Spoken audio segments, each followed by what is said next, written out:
You know, Bryce, I think this is the second week in a row that I've done a Saturday afternoon Rage Select podcast, and I feel like it has a whole different vibe. Like everybody's relaxed. You know, it's not the middle of the work week. It's just, you know, you're chilling out, having a Saturday, doing whatever, and then here comes Jeff to ruin everything with 2 hours of gaming news.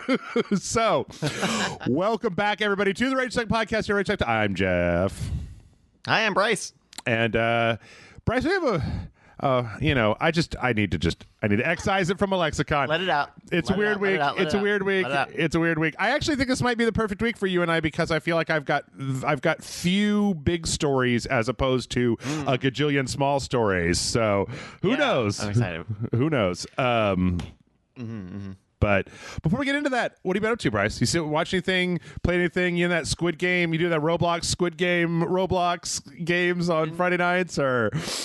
And I started to watch. This is not a judgment on the quality of Squid Game because I believe it to be good, but I did only watch about 20 minutes before I fell asleep. So that is attributable to a lot of factors, but Squid Game seems interesting to me. I've been much more. I think I must have talked about it even on this podcast, but I've become Formula One crazy. And so every weekend is follow. Like today, I was watching the practices and the qualifiers, and then the races tomorrow. I'm big into F1, Jeff. You might like F1, Jeff. Yeah, I don't know. I've like they built that track and I've never actually gone to it.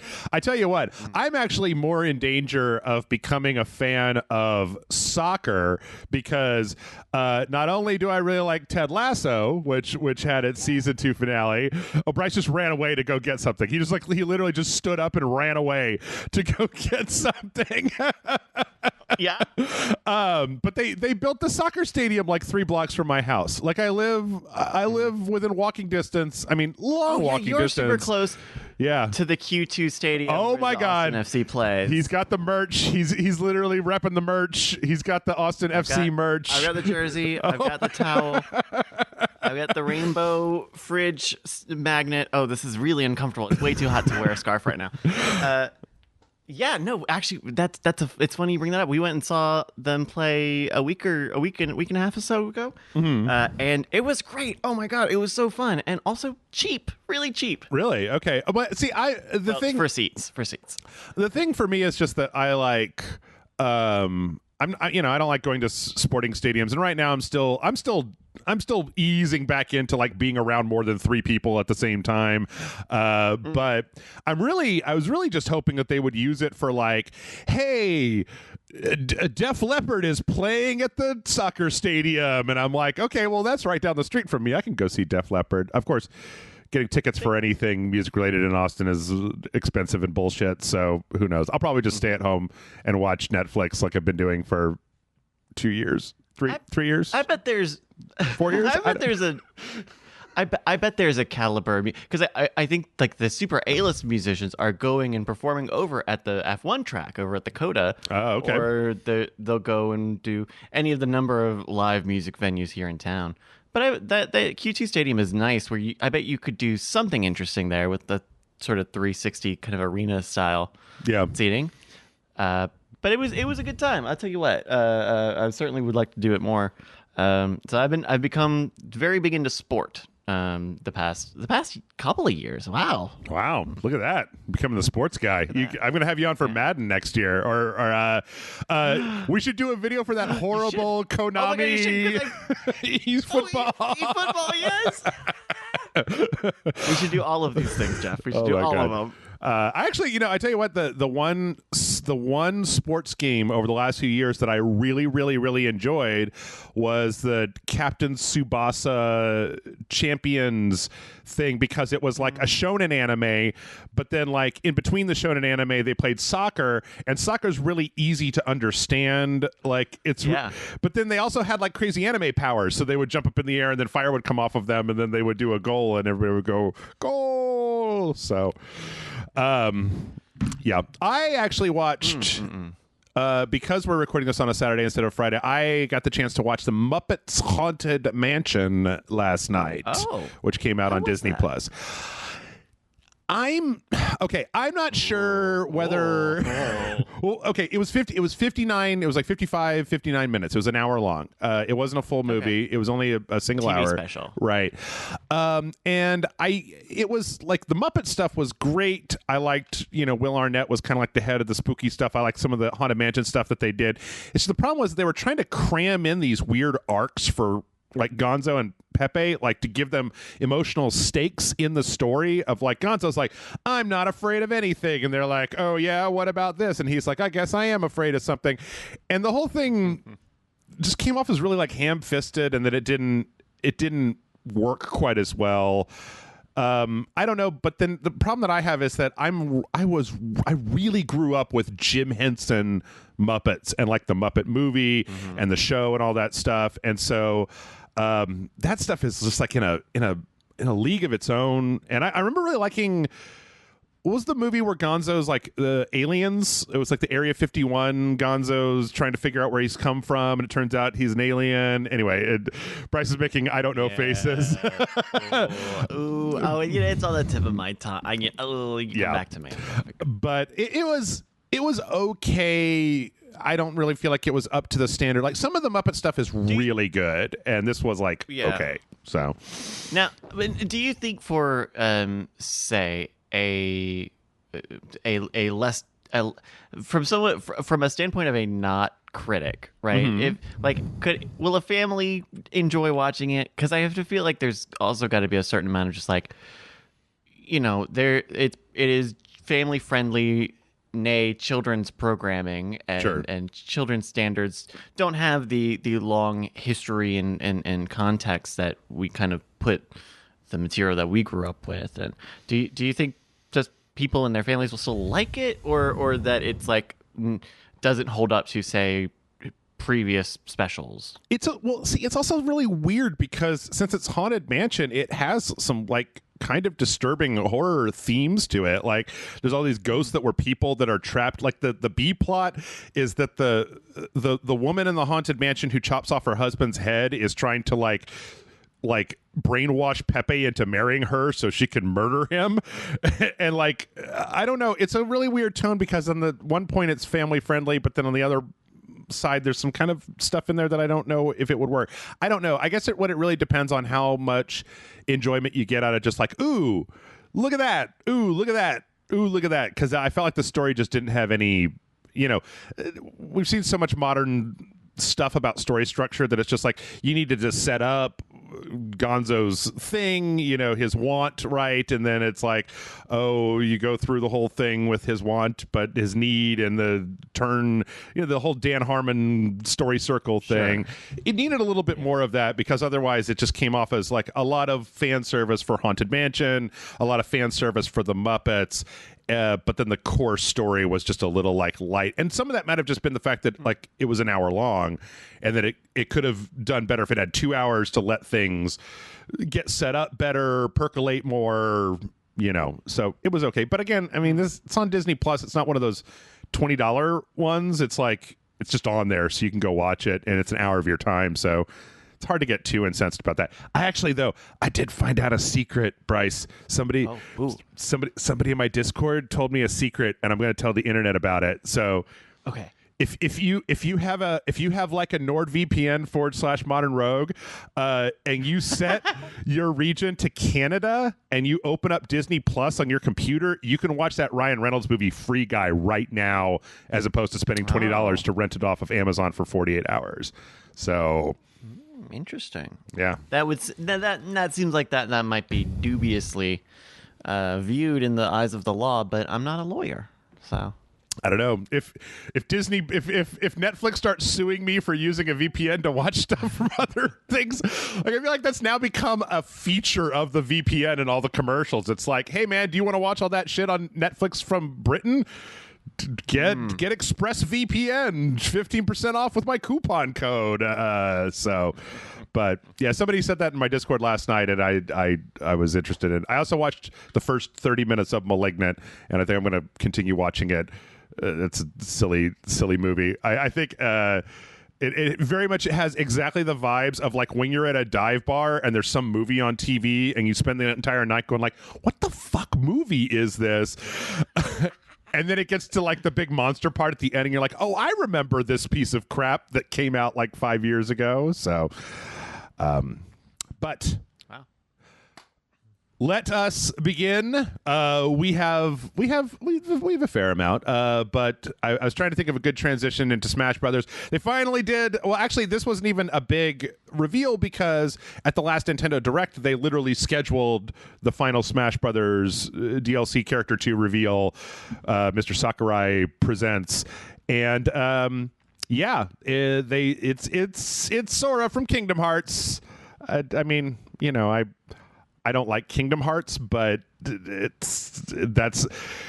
was a whole part in this. I don't know if you watched the entire 40 minutes of Mr. Sakurai talking about Sora from Kingdom Hearts, Bryce, but they did like a poll during the 3DS and the Wii U Smash Brothers, the previous generation, for like what do people want, and like they said that the overwhelming number one choice was Sora from Kingdom Hearts, and so they kind of saved it all the way up until the last reveal for the last DLC fighter for Smash Brothers.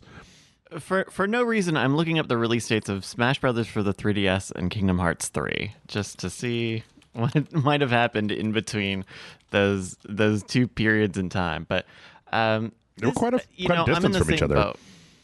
Yeah, it's 2019 for Kingdom Hearts versus what is that? 2014 for Smash Wii U 3DS. Yeah, I don't know, man. It's Kingdom Hearts it's very hard for me to grasp because a very good friend of mine is really into Kingdom Hearts, and even when he talks about it, he has the same like attitude that I have, that it's long and doesn't make a lot of sense, and it's just a kind of nonsense, and it's really hard to explain why people are obsessed with it. Yeah, but they are, and that's just it's completely out of my reach. So cool, I guess this is fine. It makes about as much sense as any of the other DLC characters they've added. Yeah, I mean, it's another sword. That's one of the things for Smash Brothers is like, hey, it's another sword guy. But it seems, I mean, I can't speak to the specifics of this because I like Smash Brothers, and I think Smash Brothers Ultimate was the one that finally got me to play the franchise and really enjoy it. But I'm not as into it as a lot of people are, but apparently he's kind of a sword guy, but he's very light. He's got a lot of air attacks, a lot of like focus on swimming around in the air like he does, and they've done their kind of thing of trying to kind of make some of the moves from the actual games work in a fighting game. It seems like this was a little bit less like, I remember when Kazuya came out, or like Terry Bogard, or one of those fighters where they did, or Minecraft Steve, for God's sake, where they did like, you have to mine in the stage to get resources, to create some of the weapons, whereas Sora just being part of a kind of lightweight third-person action game meant that he's going to slot in perfectly here, and that the level of tweaking necessary to fit him into the Smash formula was very light. So this was actually, I was thinking back to some of the previous stuff. They had Pyra and Mithra, which was two characters from Xenosaga or something that you switched between the two of them. It was two, and then there was like a third one that was part of an Ultimate thing, or like, you know, the hero from Dragon Quest had like a menu where you would cast certain spells, and this is just very easygoing in comparison. Like, there's nothing in here that I feel like is really super out of the ordinary. I think that's a good assessment, in that he's probably a very compatible character for this game. I mean, the way that they are mixing in the physical attacks, some of the magic stuff, it slots in with all the other ones, and it doesn't. I don't know. There's just. He is a JRPG sword guy, I guess, in the same vein as all of Fire Emblem folk, but it at least feels a little different. It feels like it's a different, coming from a different place. Sora. Yeah. It seems like the sort of character that if you had somebody that was like super into Smash Brothers, it would be really impressive to watch them kind of float around with, especially some of the stuff they show later with all of the kind of air movements. Like there's a lot of these things where, man, I swear, if I get knocked off the side of a Smash Brothers stage and I'm not like one hop and an up attack from getting back up, I'm done for. But some of these demos have them just like way out in the middle of no man's land and then using these kind of air dashes to get back onto the stage, and it's pretty impressive. There is and you know what, I'm always a very like jumpy character. Like I feel like I'm that kind of casual Smash player where I want to be in the air and I want to do a lot of air stuff, so this actually might be a character I would want to try out.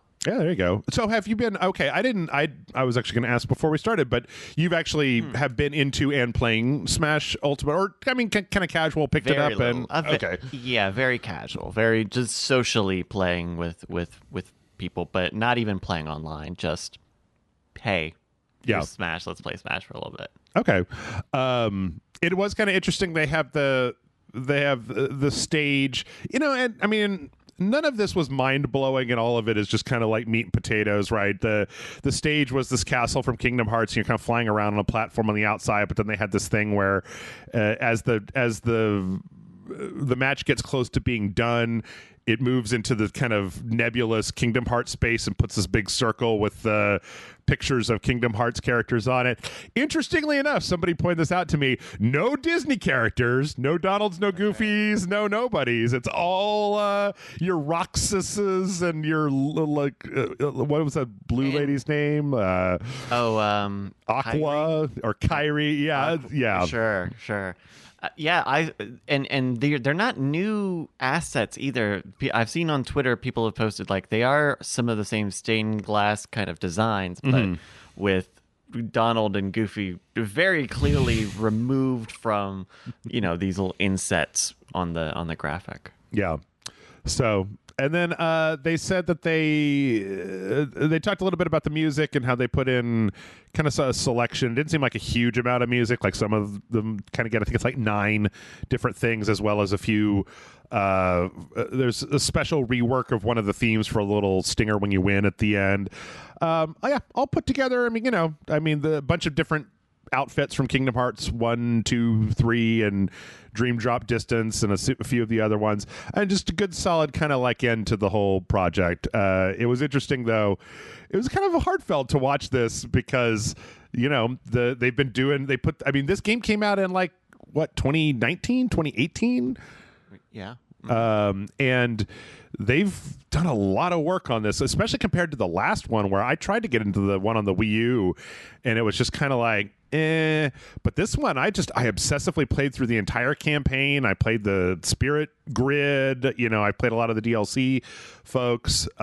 They did a hell of a lot of work. In fact, I saw somebody in a comment section saying they might have set themselves up for a dramatic failure whenever they finally come back to make the next one of these, because at the end they had the stats and there's like 89 fighters in this game.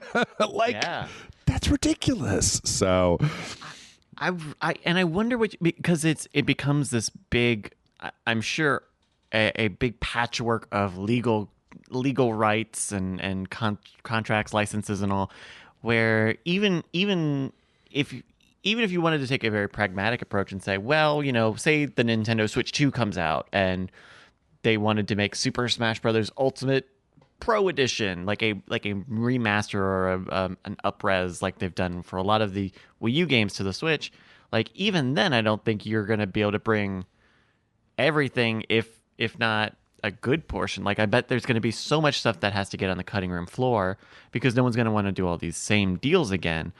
And it's very unlikely that they're all very like forward-reaching deals for remasters, ports, whatever. So it's very weird. This is such a big franchise. It would be hard to imagine there not being a Smash game in development post Ultimate.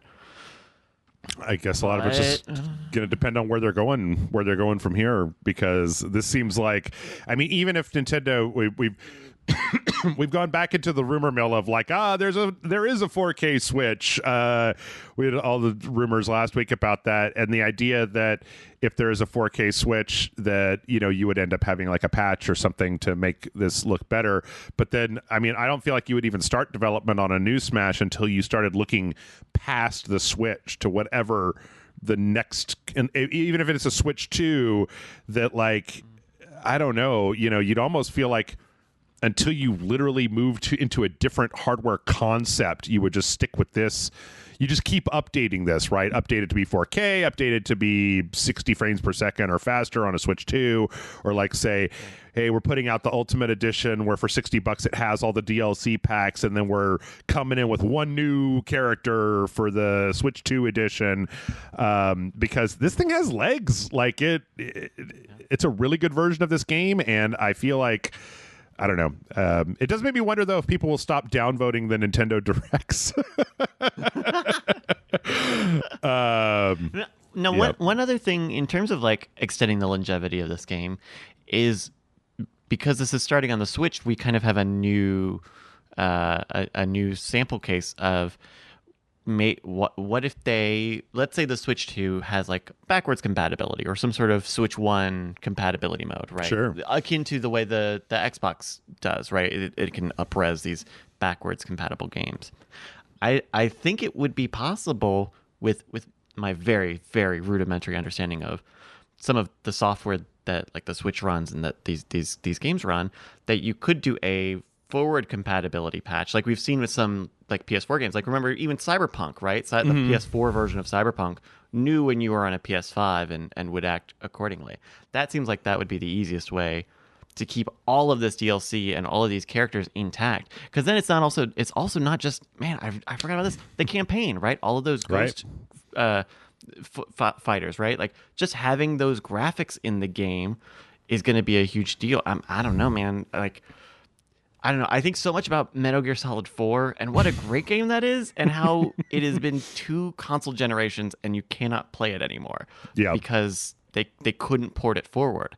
And that's a major loss. I mean, maybe they will eventually, report it, remake it, whatever. But like, this is how gaming gets lost. This is how games get lost to time is either through these weird deals or not supporting them and keeping them rolling forward. Yeah, I mean, if anybody, I guess the one thing maybe to give me hope at least is that if anybody could navigate the licensing minefield to keep stuff like this alive, like Nintendo kind of has the oomph to be able to say, I mean, because like Solid Snake he came in the GameCube version, right? So like Solid Snake, a Konami property, Konami, the shitstorm of Konami is actually in this game. So I don't know. I mean, maybe it's possible even that Nintendo might, I mean, we don't really know because everybody's so closed with this stuff, that Nintendo might have deals that are just like, hey, we're buying Snake for every Smash game in perpetuity. Like, I don't want to have to come back and do this again. Like, we're buying the rights to put this person in these games, and like, we're not going to be in a situation where we're going to have to come back to your door and renegotiate in a few years. Like, if you want the publicity of having your character in here, you got to sign like a big beefy contract with us. But who knows? I mean, yeah. But I mean, the opposite could equally be true, which I think is unfortunate. Like, if they know, hey, we are putting a pin into the word Smash Brothers for the next 5+ years. Yeah. Maybe they don't do those deals. Maybe they do a bunch of littler deals and you go out with 89 fighters. Yeah, true.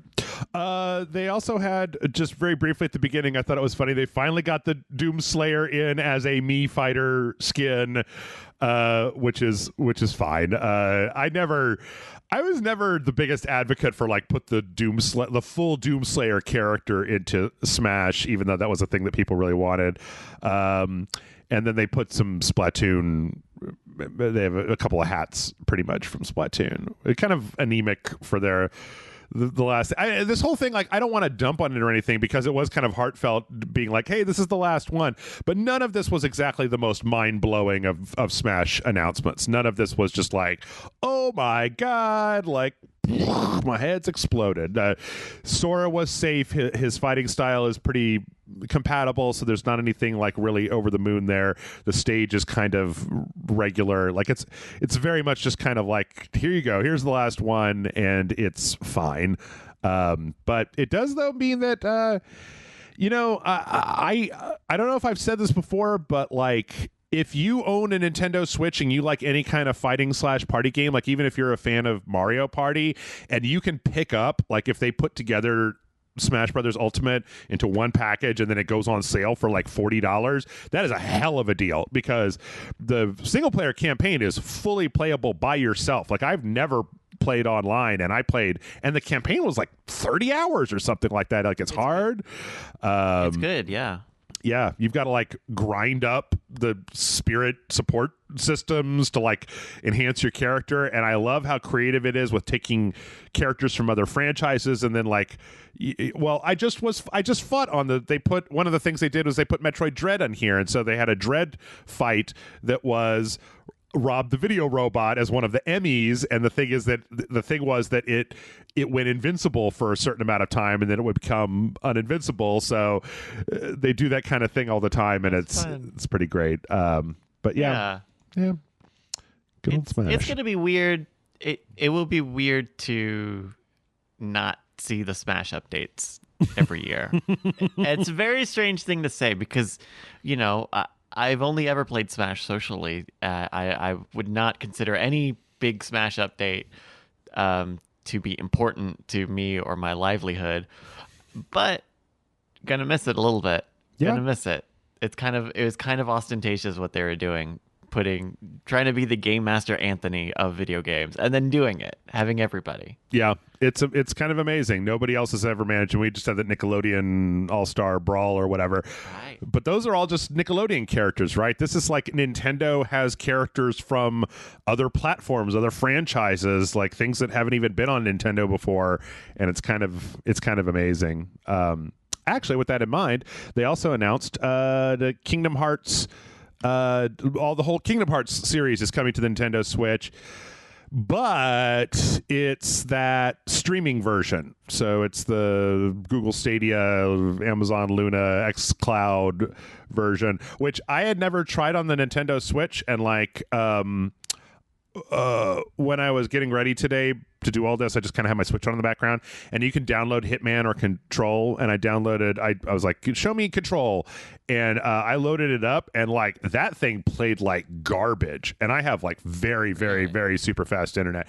Now, there was an option for like performance and an option for graphics, and I put it on graphics, but it was like sub 30 frames per second, and it looked like shit. So like buyer beware here, like go check it out if there's a demo or something to make sure that it works. Like I don't know if my Switch is busted or or if there's something that's causing a problem on my end, but I generally have really fast internet. So I would also think, don't tweet me, but I would think that Kingdom Hearts as a style of game, as kind of a broader action RPG, would be a little more suited for streaming versus Control, which is a little more gunplay, aiming, targeting, reaction time focused. That would be my only response to that. Yeah.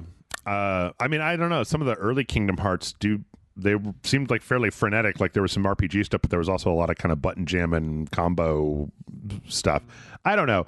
I would say like, from what I saw, it seems like both Control and Hitman had a specific like, hey, come try this out option on the Switch. So like, if you have any questions, I would recommend doing that first, just to check, because those streaming services are so janky right now, and some of them, like Stadia, works fine for me. I've played all the way through Stadia games without a problem, and xCloud, I'm still waiting for that to come onto the console specifically, as opposed to being on the PC.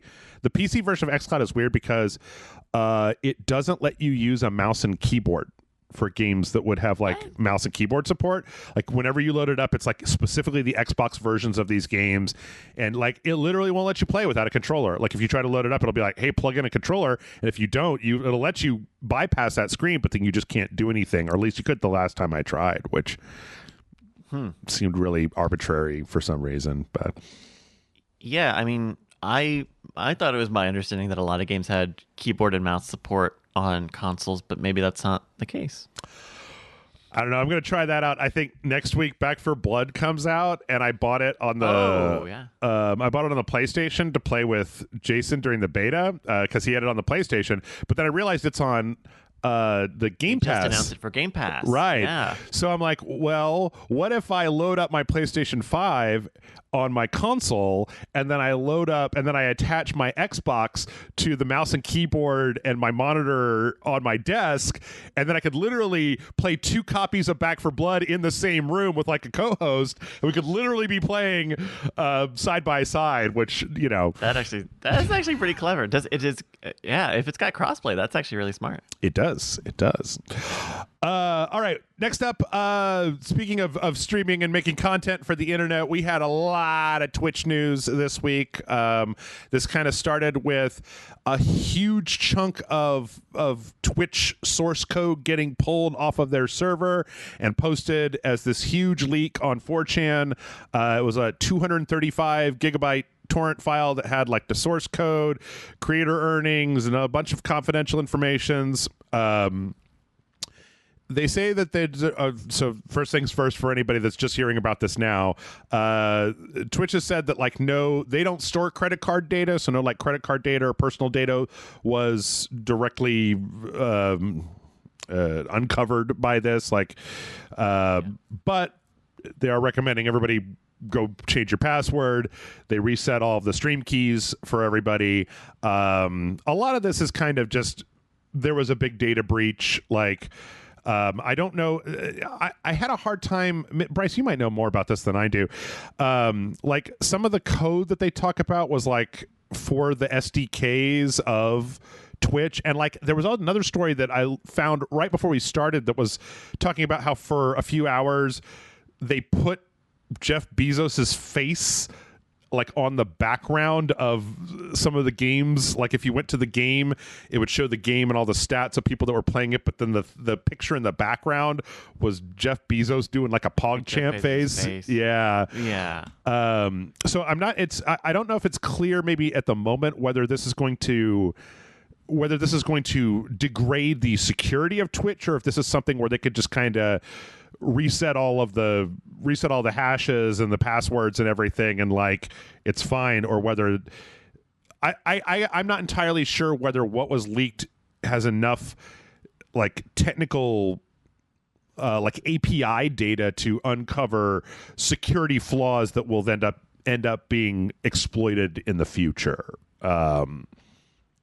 Right. And my sense from all of this is that it's not a good sign if your response to a hack is, yeah, we got hacked and we're still figuring out how bad it is, because you should be able to get a sense of how bad it is pretty quickly, which makes me think that it could. I don't know. I don't know enough about hacking or security, pen testing, whatever, to say definitively, but it seems like it's pretty bad. Them going through and resetting everybody's stream keys. These are unique, very long passwords, basically, that you can put into your software to say, please stream to this channel. Don't worry about who I am. Just, this is a very long password, so you can stream here. Yeah. The fact that they went and manually reset those for everybody is probably a sign that whoever got the source code could have done something, right? Could have done something with those stream keys and accessed them, or figured out a way to modify or stream to those channels. They could have, but there's probably some rehash or some security key that Twitch could generate post securing the security vulnerability. As far as what it all means, there's so much. The big story out of all this, because there isn't anything else material, is all of these creator earnings amounts, and right. I don't know. That's a bunch of stuff that is not my realm of drama. I don't care how much these people earn. These are very, very popular entertainers, and that's the ballpark that they're in. So it makes the conversation weird when we're talking about a lot of other people's money. Yeah, that's one of the. I was kind of struggling to figure out if there was anything that I had to say about that particular section. I really don't care all that much about that. I know that there's some people that get, real upset about how much does Amaranth make off of hot tub streams, and I don't give a shit. Like, it's people voluntarily giving their money. No one's getting scammed by donating or subscribing to a Twitch personality. Also, a lot of people have pointed out that the sub counts are public, right? So you could just take a sub count, which is generally about $5, and subs are about $5 a piece. Twitch takes half of that, so you could take a sub count, multiply it by 2.5, and you have an approximation for how much that person makes, just to begin with. I was not aware that those were public numbers. Maybe there's a way to access them publicly, but I didn't think that was a specific. Like, that's okay. Interesting. Oh, I don't know. I might, but even I might be getting. I think that specific number. Yeah. Like, I think the number of people who follow you or who are watching at one time is public, but I think. Well, I don't know if maybe there are third-party sites that can estimate or can scrape that from somewhere. But in any case, like, whether those numbers are accurate or not, it really doesn't change. Like, it doesn't change anything to me if I know how much a month Hassan brings in or Amaranth or whoever. Like, okay, that's cool on you. It's that's not.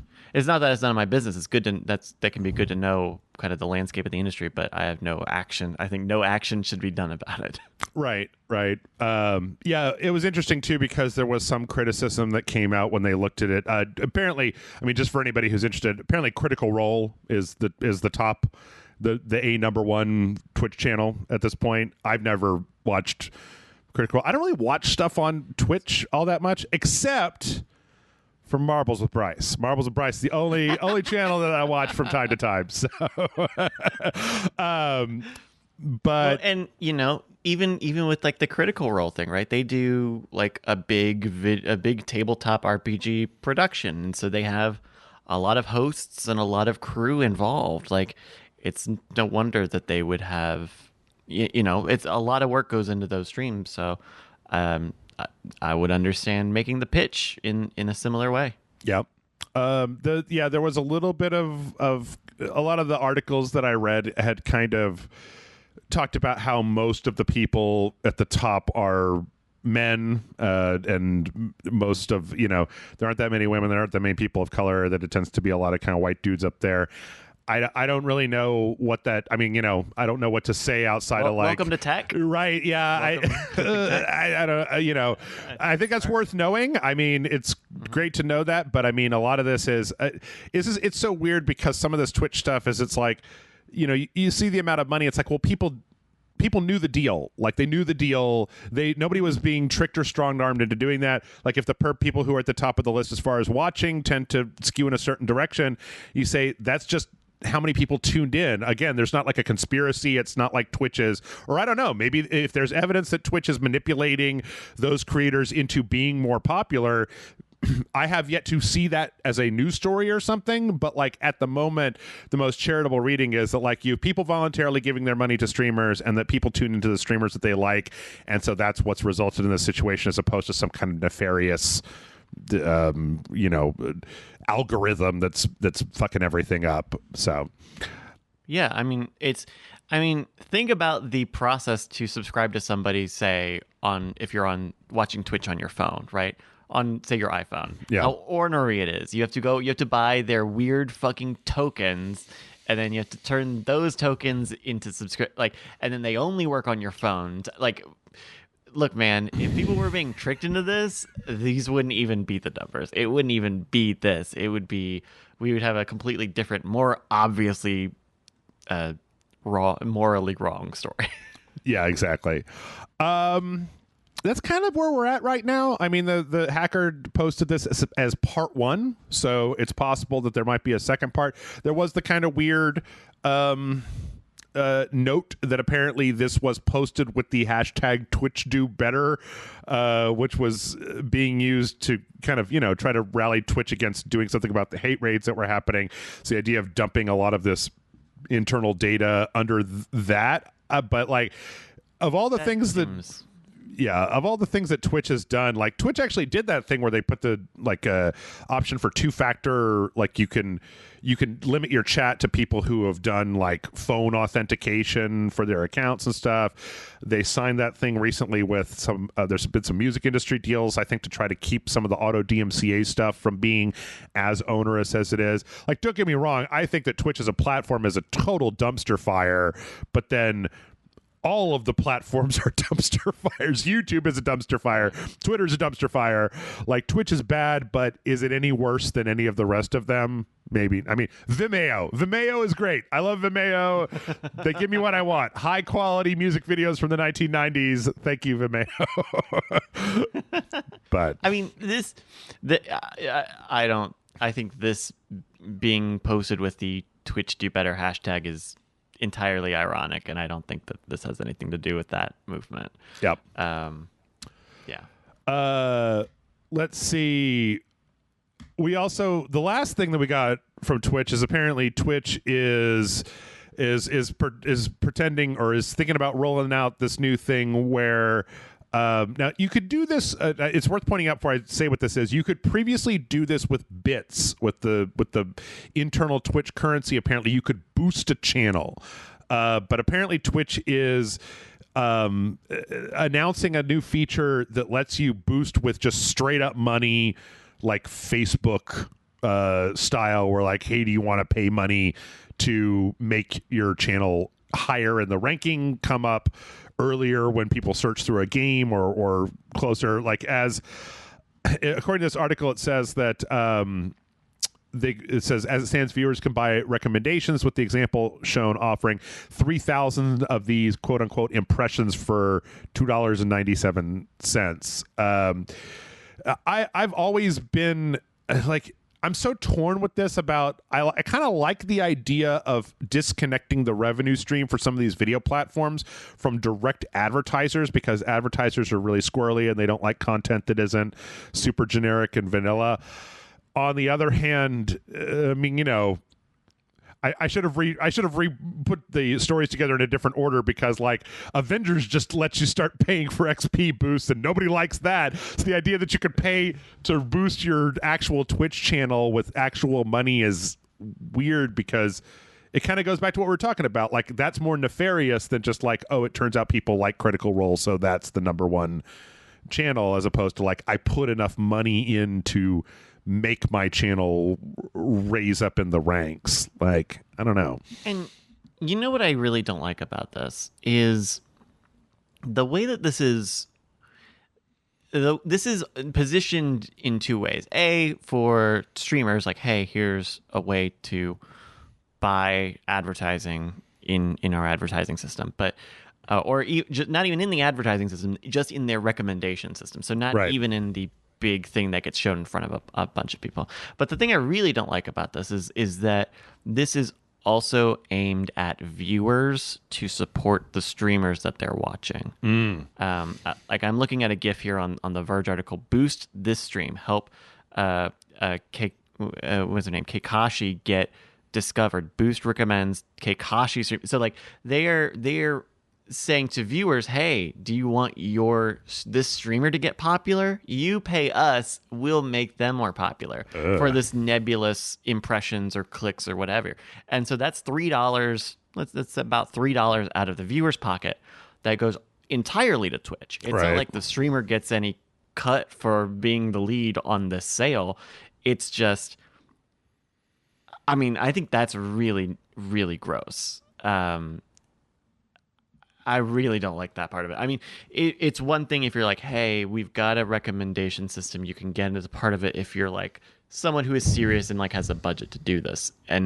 But this I really don't like, of cutting the creator out of this entire transaction and giving them this nebulous, incalculable benefit, right? Like a subscription, right? You get the 50% on that subscription. Or bits, right? You get the price of the bits. Twitch makes their upsell on the actual cost of bits. Yeah. But this doesn't work you as the creator in at all. And It's also just entirely unclear, like, I don't know, maybe I just didn't watch it enough, but it's entirely unclear what exactly is this doing? Is it just adding, like, views? Is it moving it up the rankings for recommendations? Is it, like, what exactly are you getting for your 25,000 recommendations? Like, what is a recommendation? What does that mean? I mean, do you know? I don't Twitch anymore. I basically do everything on YouTube. But well, here I'm going to go to just the Twitch.com homepage, and I'm going to see what it could be. Right. So up top, there's like live channels we think you'll like. So there could be prioritization in that queue of like, hey, you might be similar to this person who's on the homepage, so we'll give you a free impression by having you promoted there.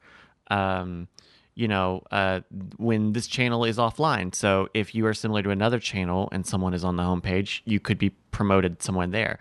Recommended just chatting channels. So you could be promoted in either on the homepage of recommendation channels or even in browsing, because in browsing, it's not organized by top to bottom anymore. It's organized by recommendation. So in all of these little places, Twitch has found all of these, at least from my experience, useless areas of the site, and found a way to create enough nickel and dimes where you could charge a viewer $3 for 1,000 of these useless recommendation bubble ups. Like this, I especially don't like that this is being offered to. I mean, it's being advertised specifically to viewers. It's not like, right, hey, go to this tool and put my name in. It's like a pop up on your stream that says boost this streamer, and you're not in that function at all. Yeah.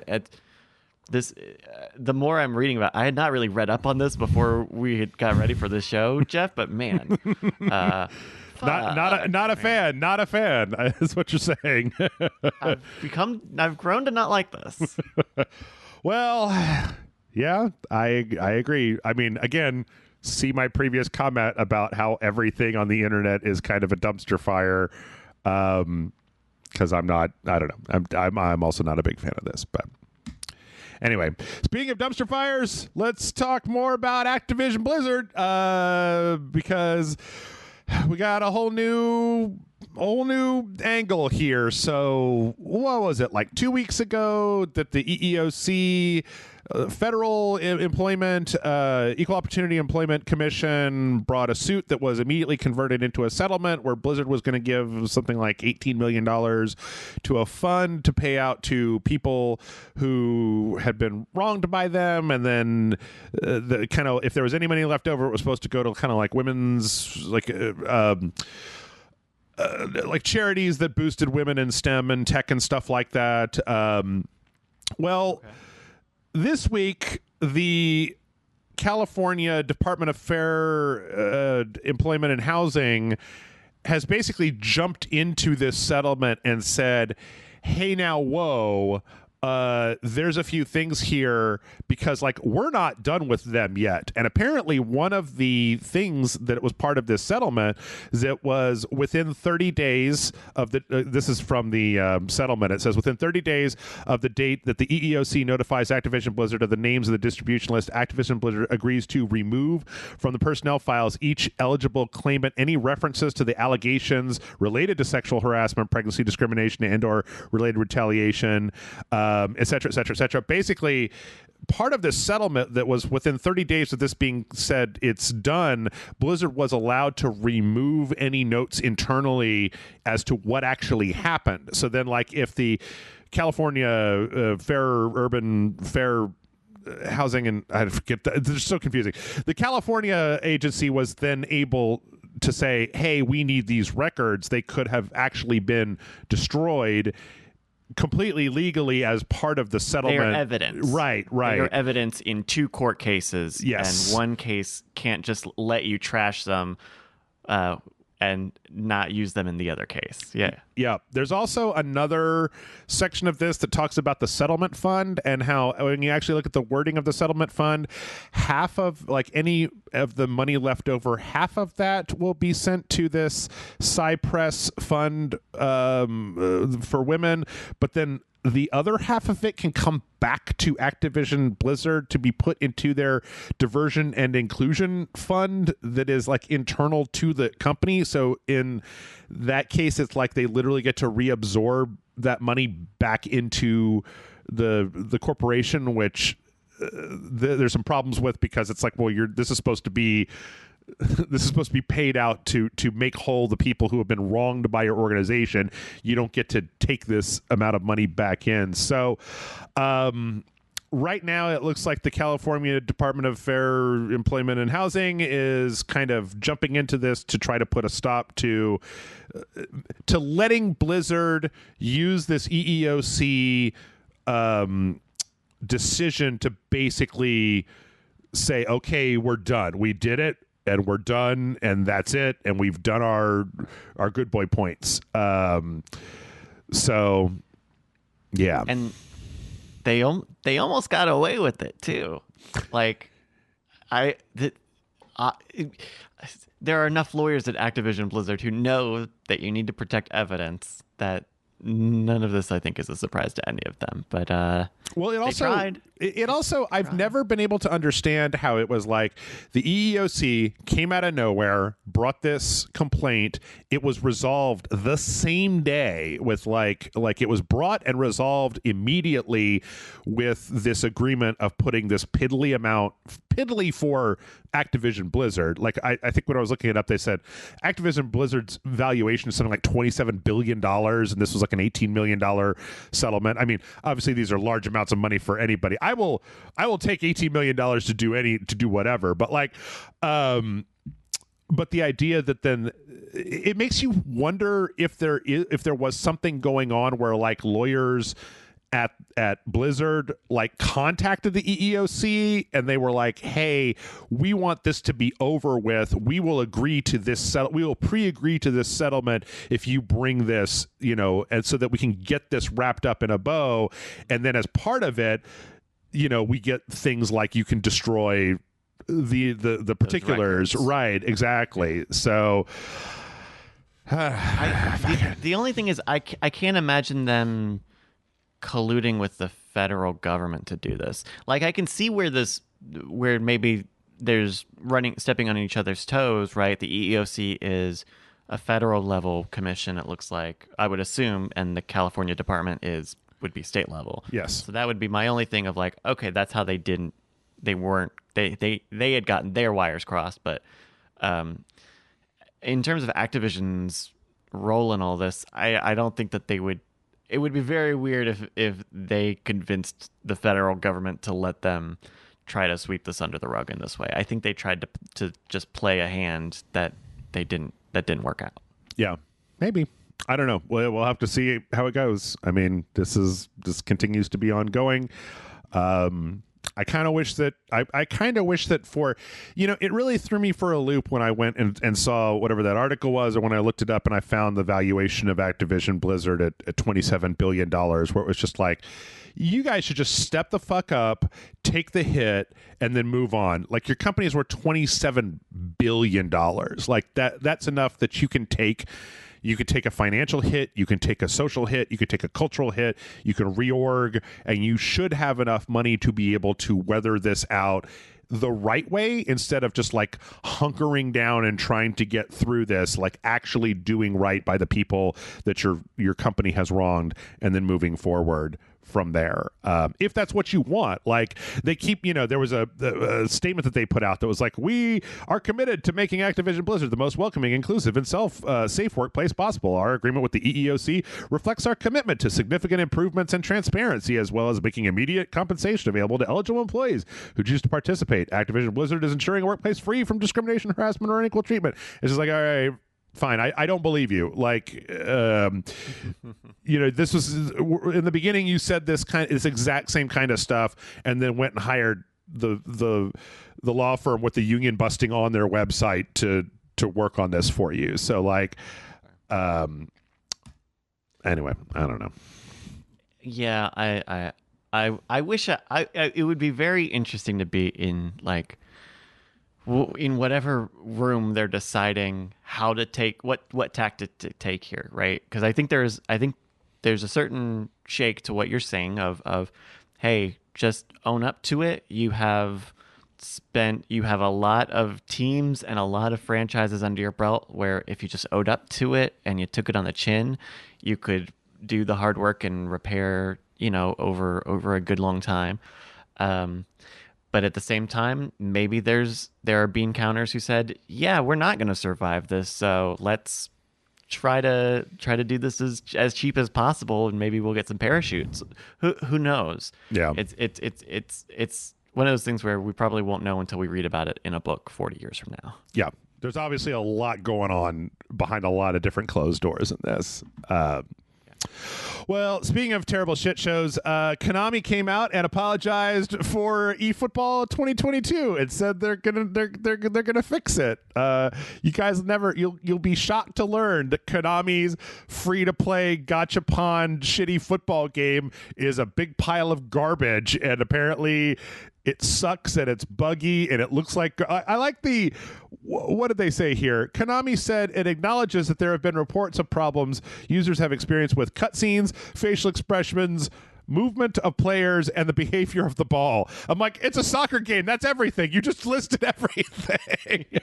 Like, do the menus work? I guess that's like the only thing left. Like, is the music okay? Or yeah. And like this is their big conversion pivot away from the PES name. Mm-hmm. And they did so in such public fashion that this has to be just painful. It has to be really painful to see this game ship in such a bad state. I mean, it's not even like a good game with a lot of problems. It's just the joke game that everybody is talking about. And that's a pit that's really hard to climb out of. I mean, even the trailer. I'm watching the trailer. You got to pull it up here too. This is not even like a very high confidence trailer. Like it's a lot of text over some long shots of weird mannequin men playing the footy balls. Yeah. I'll probably pass on the $40 premium player pack. Yeah.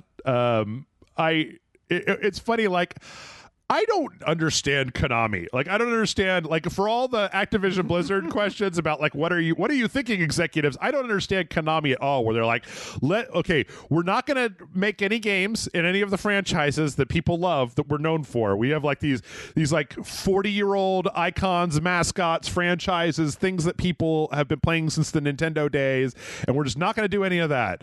But we are going to keep making the PES soccer game because that does make us a lot of money in addition to our health clubs. And like, what we should do? We should take the one last video game that we continue to make and just fuck it up real hard. Just to fuck it all the way up. Right. Soccer. The amount of things that people will put up with in soccer games, like the way that FIFA has been fleecing people with the ultimate points packs and all this stuff. You just have to have a competent soccer game. And they can't even do that, and it's just it's funny. Anyway, though, apparently they're going to fix it. They're going to fix it in post. They're gonna come out with some hot fixes for it. So I mean, it's a free to play game. What else are they going to do? I don't know. That's you know what? No, but hold on. Just that's the other thing, right? They pivot the brand, and now they make it free to play.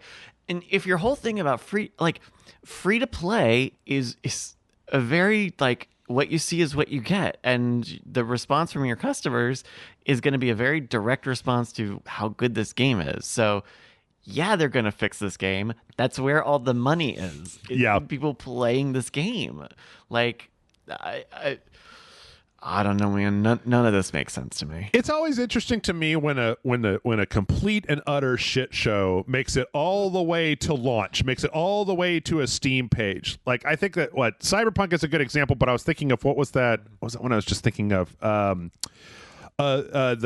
WWE 2K like 19 or whatever. All of the 2K ones. Yeah. Well, there was Ukes left to go make a different game, and so they brought in this B team to make their wrestling game, and it was just like total garbage, like 100%, like worse than any WWE game that has ever been put out, full of bugs, didn't work right, played like crap, all that stuff. And I'm always amazed when companies are just like, well, we can see that it's a broken piece of shit, but go ahead and put it out anyway. What's the worst that could happen? And then they're like, Pikachu face when the Steam reviews come in as overwhelmingly negative. All right, well, let's do one more. Speaking of Steam, before we take a break here, did you watch this Inside the Steam Deck video, Bryce? I did. Did you? I did. As somebody who used to work as a laptop repair person, I found this video to be very weird because it's like, here's how to take apart the Steam Deck. Don't take apart the Steam Deck. Now, let me show you how to take apart the Steam Deck, but seriously, you should not take apart the Steam Deck. And it's like, I don't understand. Like, they reiterate that fact so many times. They're just like, you could kill yourself. Like, if you take the battery out wrong and breach it and then it catches on fire, like, you could die. And it's like, well, yeah, but that's true of like all lithium ion batteries. Like, if you're opening the back of the Steam Deck with a chisel, like, that would be a problem. But I don't know. I thought it was really interesting hearing all of the reasons why maybe you shouldn't open a product like this. And it seems counterintuitive, right? They are pretty heavy-handed with the please don't do this. You don't want to do this. I'm showing you this so you can see. Don't do it. You don't want to do this. Yeah. And I think the reason you do that is so that you can kind of be on the like right to repair side of this. Like, if you want to give people the information how to get to your hardware, which I think you should, you're going to have lawyers who say, hey, you have to be very careful. You're putting people in front of batteries and cables, wires, all of the stuff that could kill them, destroy their product, burn down their homes, and you're going to sue us into the ground. So you have to do that, and you make it kind of funny. But I did enjoy hearing all of the things, right? The idea like, oh, hey, the second you open this, it will be immediately and forever less drop resistant. Sorry about it. That's your choice. Right. Or like, this one screw that you're unscrewing actually is connected to these multiple pieces. Like, it's cool kind of seeing the insides of that and knowing that the people who will do something like this, because there will be, are like, have a step in the right way. The idea, I mean, it was like, they were so emphatic. Like, you could have just put a thing at the beginning that was like, if you do this and your Steam Deck is broken, that's on you, bro. Because it's like the first thing within a week of this thing getting into people's hands, it's going to be like, here's my custom wood Breath of the Wild case for the Steam Deck that's got the Triforce embossed in the back, and I'm running a Switch emulator on here. Like, people are obviously going to do this stuff. So being so emphatic, I didn't mind it once. It just, they kept saying it over and over and over again. And also, I didn't like the idea.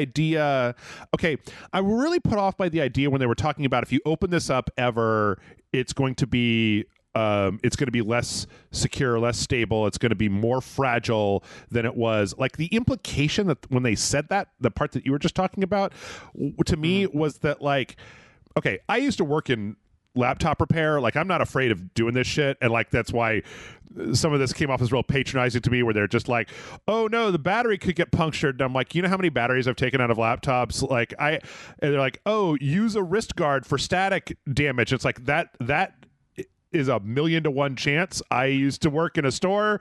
We used to take everything apart. Nobody wore a single static bracelet. You just grab a motherboard and yank it out with your bare hands. I've never had static damage ever in the history of working on computer electronics be a thing. But the idea that the tolerances on this thing are so tight that, like, just by taking it apart, you're going to be like, what the machined in screws, you're not going to be able to get the same tolerances, or you're not going to be able to get the same tolerances of when everything was kind of put together the first time around, or you're going to have to like remove adhesive or something that's going to make it less resistant to drops. That to me brought up this really interesting question of like, well, how resistant are we talking about? Because you literally pointed that out, and I don't think that anybody in the world, or at least anybody that has the experience taking apart electronics, would say, like, if I take this thing apart and then put it back together, it's obviously going to be slightly jankier than it was coming out of the factory line for the first time, right? Like, that's just kind of a thing. But how much jankier is it? Like, does it mean that if I just take it apart to replace a bad analog stick like they do in this video and put it back together, am I now going to have to treat this thing with super kid gloves because it's going to be so unstable unless it's being put together by like, you know, a quote unquote certified repair technician. Because I mean, I can see what's in the back of this thing, and it's not that much different than a laptop. You know, it's a few boards, a few PCBs, the battery, you know, some ribbon cables. Like none of this is out of the ordinary. Like I would say it's closer to a Apple hardware than like a lot of PC laptops, because the tolerances on it are tighter. But even PC laptops have gotten a lot tighter over the years. It brought up some interesting questions of like, I don't know, like how stable is this thing? How much damage are you doing by taking it apart? I'd be really interested to know what the difference is between me taking this apart at home and them mentioning several times taking it to like a licensed Steam Deck repair center, like or a repair shop. Yeah, what are the differences in techniques where they reattach the ribbon cable as opposed to me reattaching the ribbon cable? It's going to make it that much more stable and sturdy. I don't know. It was just very weird. Very weird. I think also the reason the script for this video is the way it is, because it's a short video, right? What, it's like 3.5 minutes or something. It's not very long. And I think if it was just a direct instructional video, right? Here's how you take it apart, screw, like it would be 40 seconds. Like the process to my eyes looked very simple, right? It's plain standard small screws in these locations, and then to put it back, it's the exact same process in reverse. They, to the point where they even say like, we didn't even film putting it back together because it's the exact same thing in reverse. Right. Like, so I think I don't think that they expect the same perspective that you have on this video, Jeff. Okay. Of these very obvious safety precautions, because I think that there will be people who are excited about the Steam Deck in a way that maybe they have not gotten excited about technology or computers in a way, in a serious manner. And this may be very serious, good, helpful information to them, because it is serious opening up your hardware. Yes, it is probably, for most people, not difficult to become comfortable with working with these pieces, but there's going to be a lot of people who say, I'm going to get a Steam Deck and I'm going to put a huge hard drive in it, and they need a video like this to be reminded, hey, yes, okay, but you have to be very careful, because you could, not will, but could zap yourself. I guess it's also, I mean, I didn't think about it until you were just describing it, but I guess it's also possible that it's like you never see anything like this with, or I mean, I guess you saw like how to put a hard drive into the PS5 type of thing. But I guess if you're marketing this towards PC users who are used to maybe going inside a computer, which at least with a desktop tower, a lot of people can get a screwdriver and go in there and make adjustments, and it's made to be very easy to do that. And so it's possible that if you have somebody that's very PC centric that doesn't know, and they're just like, well, I can, you know, I put a new motherboard in my PC. I put in a 3090 last week and a new power supply. That was no problem. I'm going to take my Steam Deck apart and put in some custom, you know, a new SSD. Yeah, like you just said, that they may end up biting off more than they can chew, because they think it's going to be as easy as just popping open the side of your tower and then, you know, taking a few screws. But or like that, what we just saw in this video here is like, there are a couple of ribbon pieces you do have to take out. So you do have this thing that is a very simple disassembly, right? It's all screw based, but you do have to get these ribbons. And if you don't get them, you could hurt yourself. You could not power the device down. You could damage something. And it's always those little things, right? It seems like this should be easy. Opening the Steam Deck should be easy, but there are complications. And this is a fun way, I think, to make this both informational for people who want to do this, educational for people who are not going to do this, and is another kind of good sales pitch of like, hey, this is a portable PC. It really is, so much so that you could do this with it. Right. You don't do this, but you could do this. Okay. Well, you know what? I think with that, we're going to go ahead and take a break. I'm going to go take my Switch apart during the break. I'm going to go just take all the screws out of my Switch. I actually tore down my my Switch Pro controller. Cool. One of the sticks was sticking. One of the analog sticks was jammed, and I literally found a teardown online, and then I bought this contact spray that like you spray it on electronics and it basically like breaks down gunk and garbage and then helps the electricity conduct better, and so you just spray it in there, you let it sit, and then you put it back together and it's boom. I actually had Joy-Con drift on my actual Pro controller and took the whole thing apart. So oh man, I need you to fix my Joy-Cons. I got a little bit of drift. You know what? I have a whole can of like contact spray, and I needed like that much, and now I've got a whole can of it. So yeah, next time I see you in real life, bring me your Joy-Con, and I'll bust out my screwdrivers. Anyway, everybody, we'll be back in just a minute. We got more news. We got more news, more trailers, more stuff to do. We'll see you in just a minute.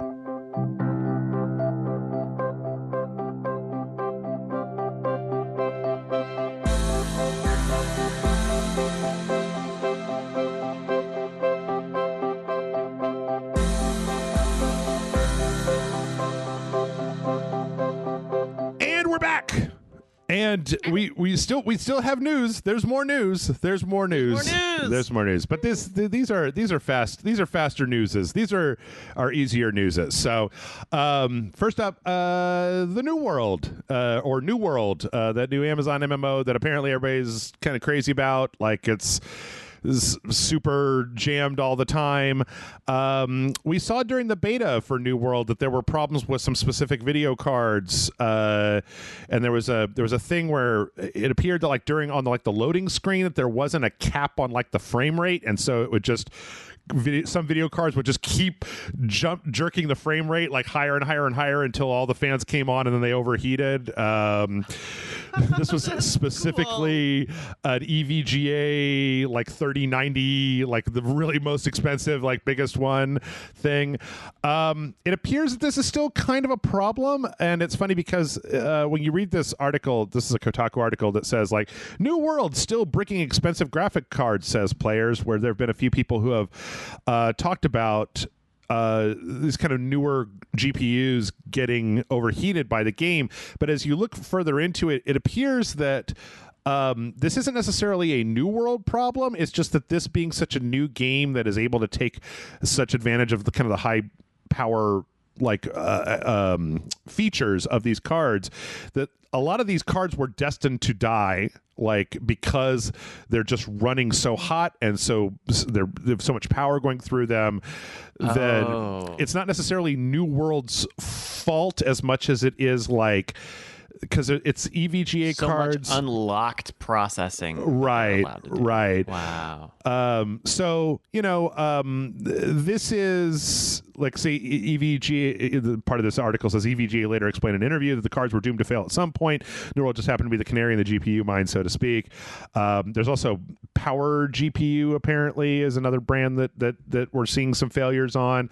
All this is just to say that like there are frame rate capping tools on the driver level that you can enable, that if you're running one of these brand new like super hot cards, might not be a bad idea to say like, I want to make sure that we're capping this so that we're not just running this thing like full bore crypto mining level, like hot until it just burns up.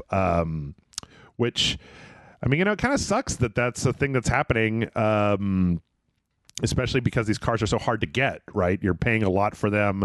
They're very difficult to get. And then the idea that you're only going to be able to run it for a little time and then it's going to literally burn up is kind of yeah.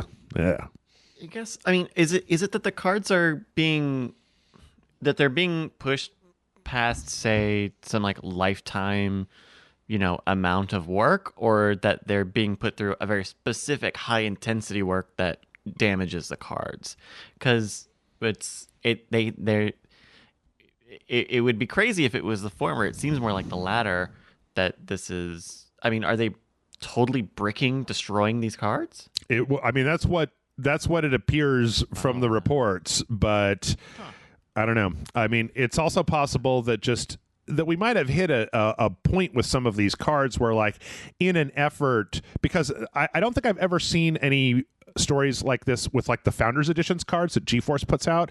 So I'm wondering if it's the fact that like third parties that are using these chipsets are just not like that they're trying to keep the cost down by not like really getting a huge amounts of like heat wicking coming off of it to the point where there's just, because so many of these newer cards are so powerful and they seem to be, I mean, there was a report, I don't know if you were on the podcast, we were talking about it, about how like the power usage of some of these cards is so high, and just consumer electronics power usage has been going up to the point where there's this graph where they say that like if technology continues this way by 2030 or something like that, or 2035, that like we literally won't have enough power to run these electronics because they're so power hungry, because they're just doing this stuff with raw like CPU functionality, as opposed to things like DLSS or things where you could maybe get a similar result without having to just render 8K pixels, like because you've just stacked enough CPUs on top of each other to be able to do that. So that's interesting because that has been the growth of technology, right? I mean, when Apple announces like a new chip, they always talk about how many billions of transistors are in their chip, right? And you go, it's 2021, why are we still talking about transistors? How I can't do anything with this information. And so I think this could be, I mean, not to get too zoomed out here, but we could be on the step of the next evolutions of technology not being raw power, but being technologies like DLSS or other kind of like AI, a form of compression, basically. Right. AI or a form of compression where, instead of needing to render an entire 8K frame, and instead of rendering, say, a 4K frame and upscaling it to 8K just by, simple pixels enlargement or whatever, you use DLSS and you have that, because that would be a huge efficiency breakthrough if you just had a second chip that was guessing what all the details are. Yeah. Because I think in general people have an okay experience with DLSS, like not perfect, right? I have blurriness, but like good enough for the applications that it's being used for. Well, it's also, I mean, whenever we talk about that DLSS, it's interesting to just again zoom out and think about the idea that like this technology is like 2 years old and it's already leaps and bounds from like where it was in the very beginning. DLSS is like there's already different versions of DLSS. Like I remember watching a video where it talked about forcing drivers into using different versions that are compatible with different software. So the idea that I think that's a good breakthrough moving forward. I mean, a lot of it too comes in, like some of this gets into my weird proclivities as a silly gaming futurist, right? But it's like the idea that like the streaming tech, like we were talking about with the Switch, that if you could get the streaming tech on the Switch to work really well, and then you connected it to a server that was running DLSS up-res stuff into 4K, that you might be able to take, or no, actually, scrap all that. Do it on do it on the server, or do it on the player side. Right. Just put the DLSS on the player side. Like, not to cut you off, but there's a similar idea in audio technology where instead of compressing by getting rid of EQ bands, if you take a low sample audio and you run it through one of these machine learning programs to make it better, you can take something that is like a 2 kilobit per second, something that's very, very, very small audio file, and have it reconstruct the details in pretty good, to a pretty good fidelity. And that's with, this awful, like, walkie-talkie level fidelity of audio. So, like, yeah, this is entirely doable, I think. Yeah. I mean, the example that I was going to give, I was kind of outlining like this pie in the sky thing, but like the example that is literally going to be happening is that once xCloud gets released on consoles, you will be able to play the streaming version of the Xbox Series X version of Halo on an Xbox One Day One edition out of the box, right? If you're willing to take the performance hit of doing it over streaming and a little bit of lag, it's like you can literally play the new Halo game on 7-8-year-old Xbox, like without even having to do anything. Now you can play it in 4K, but still, that's a hell of a thing just to be able to make that make that jump without actually any hardware changes, right? You're using old hardware, but you're getting a much better picture because you're not reliant on the black box under your TV to do all the processing. So, but in other New World news, we have this is apparently kind of a point of contention. Like, the servers for New World are so stacked up that apparently Amazon has put in a pretty aggressive policy of kicking if you're AFK for not that long.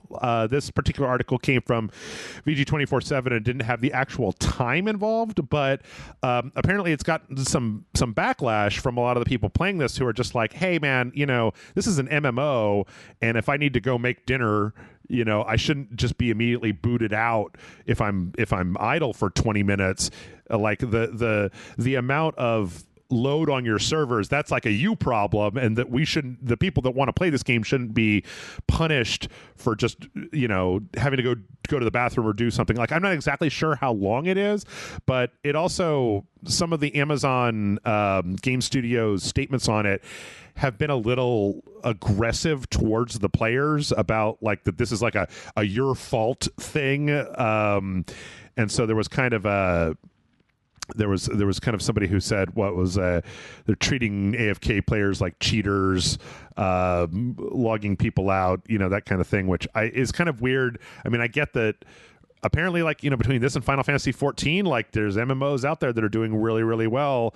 Amazon literally won't let you create characters on a bunch of the servers that are completely full. Like, they're really trying to play catch up to get people back into the game. But I don't know if this is the correct solution, Amazon. So, yeah, I don't know. I mean, this is one of those weird things because you expect, right, what they want. A version of success for an MMO is having a lot of people want to play your game, Right. And the way you service those people is getting more people on, having a higher activity rate for the people who are logged into your server, and This feels like chasing the short-term high, right? People are mad at us because they can't get into the game, so let's try to find a way to boot people off. Where if this was not a popular game, we wouldn't be talking about AFK. We wouldn't be talking about any of this. This would be a non-issue, which to me says that this is not really a philosophical or an ethical stand that they're making. They're not principally against AFK. I think they want to get the people who paid $40 or $50 to get in and playing the game so that they stop yelling at them on Twitter.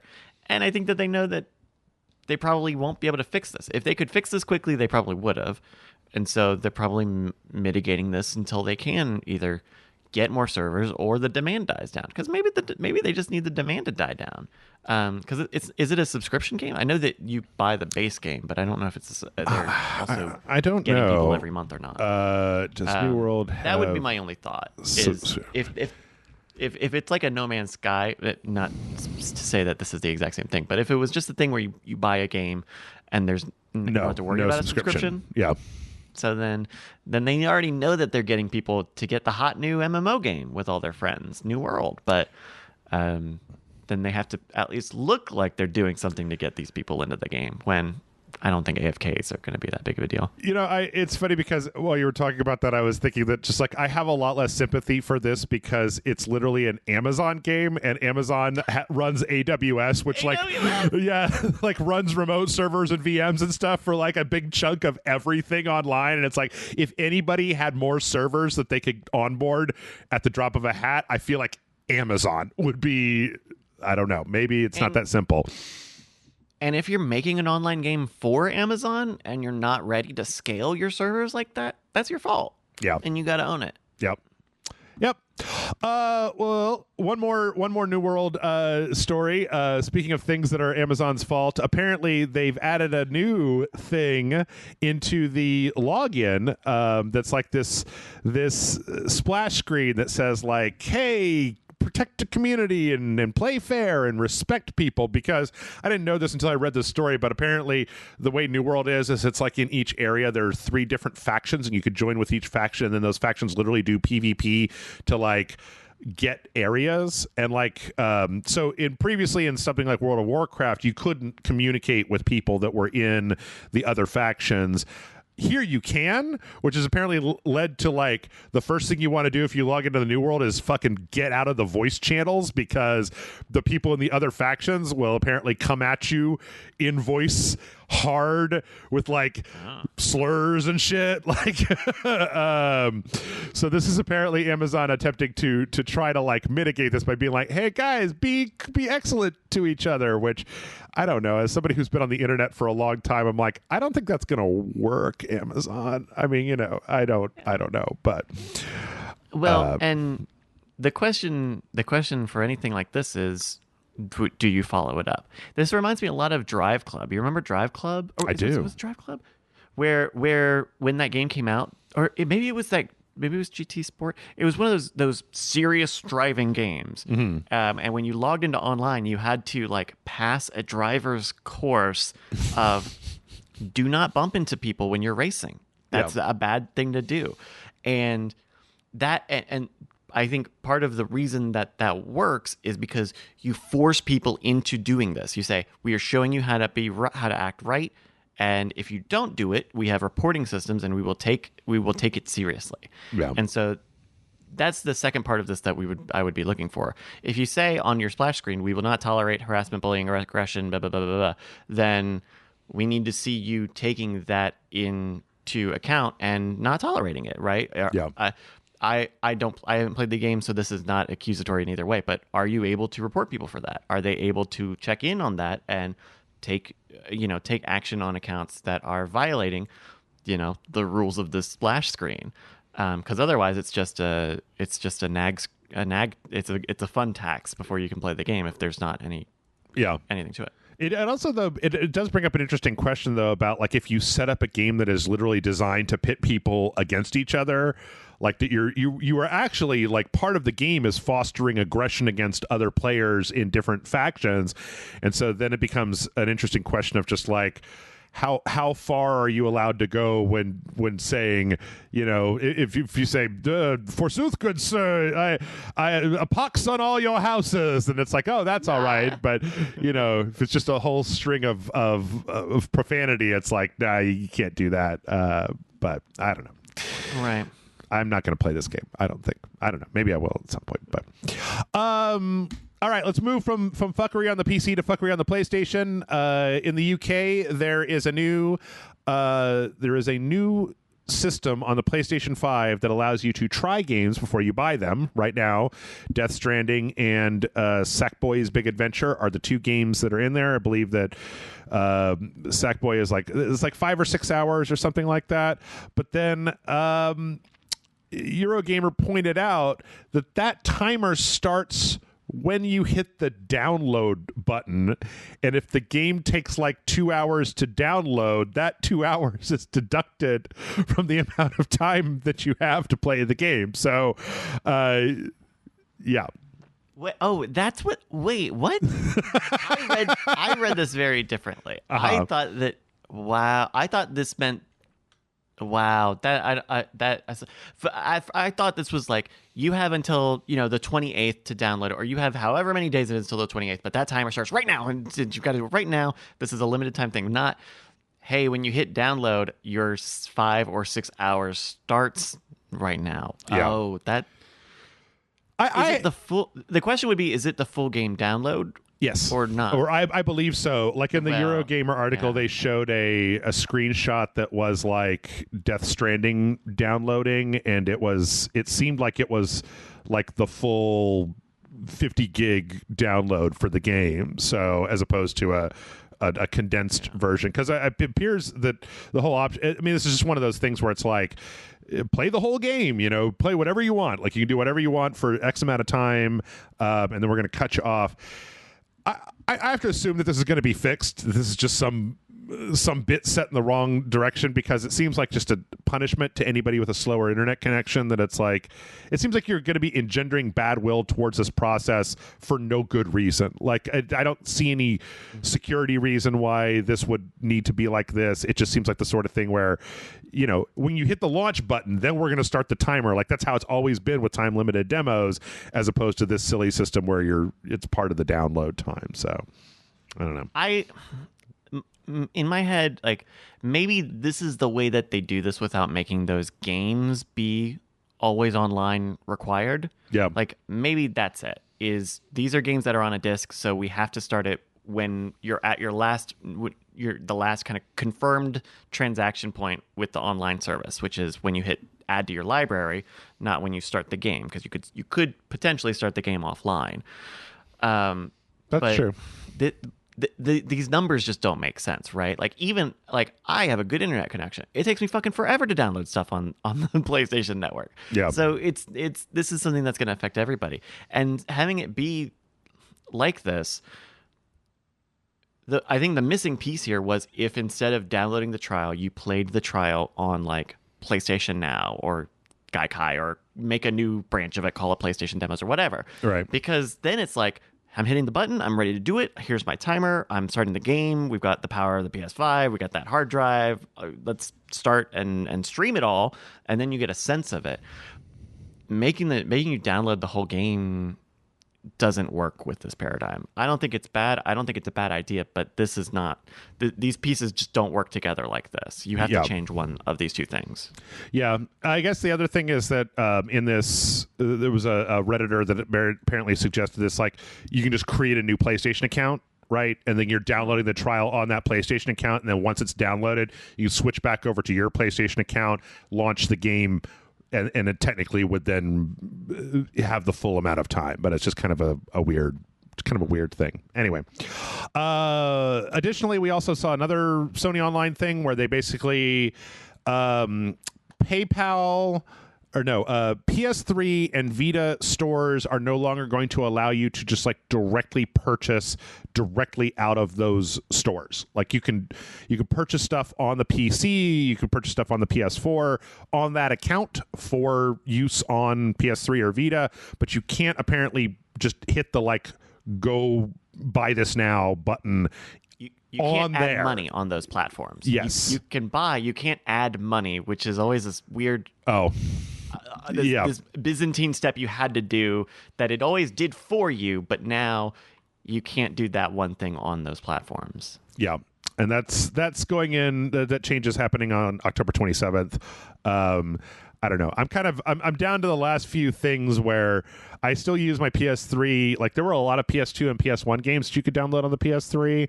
And I think I've got most of those that I want. But again, someday they're going to shut these stores down. So it's not a bad idea to go. I mean, like, they were going to do it, and then there was a big outrage, and then they decided to reverse course on that.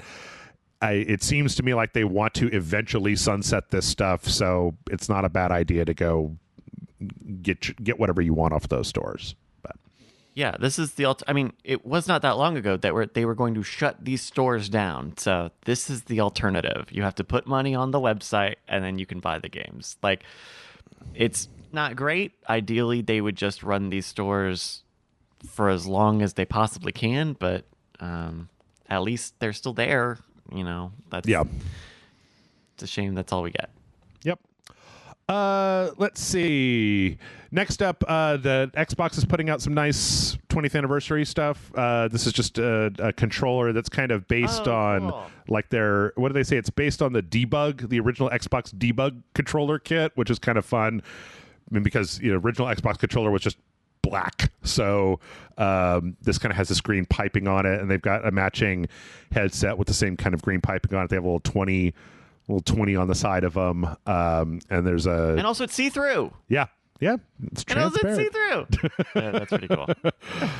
So that's happening. In other Xbox news, as previously mentioned, this is just de rigueur at this point. Avengers has added experience boosts, like paid experience boosts to their store, in spite of saying that they would not do so multiple times, talking about when they first came out, they talked about how like, oh, you can only spend money on gear and cosmetics and stuff like that. As pointed out in this particular article, there isn't really like a PvP component to Avengers. So like, even if you do get XP boosts, it's not like you can over level to the point where you're getting an advantage over other players. However, this does leave a really bad taste in your mouth when you cast your mind back and remember that they changed the leveling system to be slower, because they were like, our players are getting confused with how fast they're leveling up and getting new things, and we need to just slow it down, bro. Slow it on down. And now it's like, well, apparently it's not so confusing that you can't pay money to speed it back up again. But Avengers is a trash fire. It has never worked right. It has always been like, I like the single player, but the online part of it has been just kind of one stupid bad thing after another. Is anybody surprised that this happened? Is anybody surprised that this happened, a week after they put it on Game Pass, right? That they had a big influx of people that had bought it on Game Pass, that didn't have to buy the game, that just suddenly got it for free. And they're like, hey, look, are you leveling too slow? Buy a thing. So it's very funny that we were talking about Super Smash Brothers Ultimate earlier, and now we're talking about an Avengers anything like this. Like, we're in very weird times, man. Ugh. I will never be able to square the circle in my head with how like this game is this fucked up. How like how the Avenger, like the biggest media property we've seen in decades, and like this is what they decided to do with it. It's kind of like, it reminds me of EA and Star Wars, right? It's like, it's Star Wars, man. It's a license to print money, and you're going to make a Battlefield.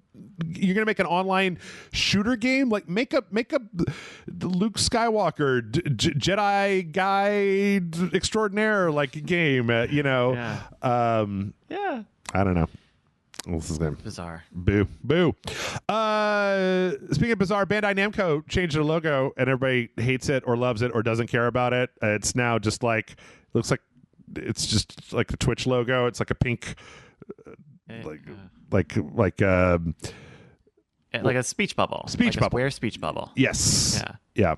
They talked about how they're like doing this.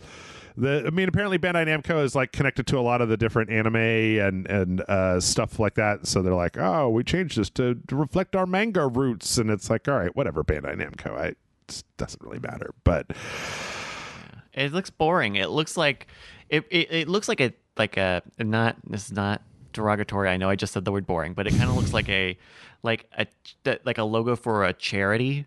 Right? Like, this looks like a logo you would see in the corner of Games Done Quick one year. Yeah. I mean, even their logo, like, Bandai Namco, fun for all into the future. Like, that doesn't that sound like a DEI sort of organization? This looks very boring. Like, that's just the thing I don't like about it. Like, the other one, the orange and yellow one, was the blobby one, had a very distinct color. Yeah, had a distinct color, and you kind of took something out of this, where this is very light on color, very light on any graphical elements. I just think it's boring. Yep, me too. Let's see. Speaking of boring elements, Randy Pitchford is moving up the tree at Gearbox. So apparently, Randy Pitchford is no longer going to be in charge of Gearbox software. He's going to be in charge of Gearbox Studios, which is an umbrella that has software under it. I think if you read between the lines really, really simply here, and you just look at everything that's happened over the last, year or two, it's pretty clear that Randy Pitchford doesn't want to make video games. He wants to make movies that he really loves. Like, you look at how excited he was in those E3 videos about being on set with the Borderlands movie, and I'm talking to Kevin Hart and like, oh, guys, you should see what these costumes look like, but we can't show you right now. Like, I think that Randy Pitchford wants to be like a Hollywood guy, and he doesn't necessarily want to be the Borderlands guy. And I don't know, who knows? This could go very well for Gearbox if they had somebody who was a little bit more focused on just like making games as opposed to going to medieval times. So absolutely. Like, Gearbox has a lot of potential, and I don't know that them doing the thing that they're already doing, which is pumping out fine maybe mediocre games. Like, I think if they have someone new in leading up production, which it looks like they will, then that hopefully that reinvigorates them to make something worth as big of a developer and a publisher as they are. Justify their size. Yep. See, was it Chief Technology Officer Steve Jones is gonna jump up to be the new president of Gearbox Software, and Randy Pitchford came out and said, anybody who's interacting with me for development stuff, I'm still going to be available. I'm still going to be there. I mean, who knows? Gearbox is a really weird company because they're like small but not, but they seem small but they're not, and they're also kind of a mess. Like Borderlands is good, but like, is Borderlands good? People like it. I mean, I don't. It's fine. I like it, but not for the story or anything about the world or really even the game. I don't think I like Borderlands, Jeff. I don't. I'm okay with Borderlands. I beat 3 and it was like, well, that was a thing. I just remember at E3 when they were doing their whole like Homeworld 3 is a thing. Like they had those weird like 20-second things that were just like Homeworld 3. Yep. Still making it. And then I actually played that Viking survival game that they showed at E3 that came out, that they published, that was like a top-down, like protect your settlement. It was obviously made to cash in on some of the love for that Steam game that everybody likes, the Viking one. Valheim? Yeah. And wow, it was terrible. It was fucking awful. It was no fun. It was hard to play. It sucked. But I don't know. Strange. Let's see. Rockstar took. I have to report on this. I always wanted the Agent. I always wanted Agent, the Rockstar game Agent, announced for the PlayStation 3 a gajillion years ago.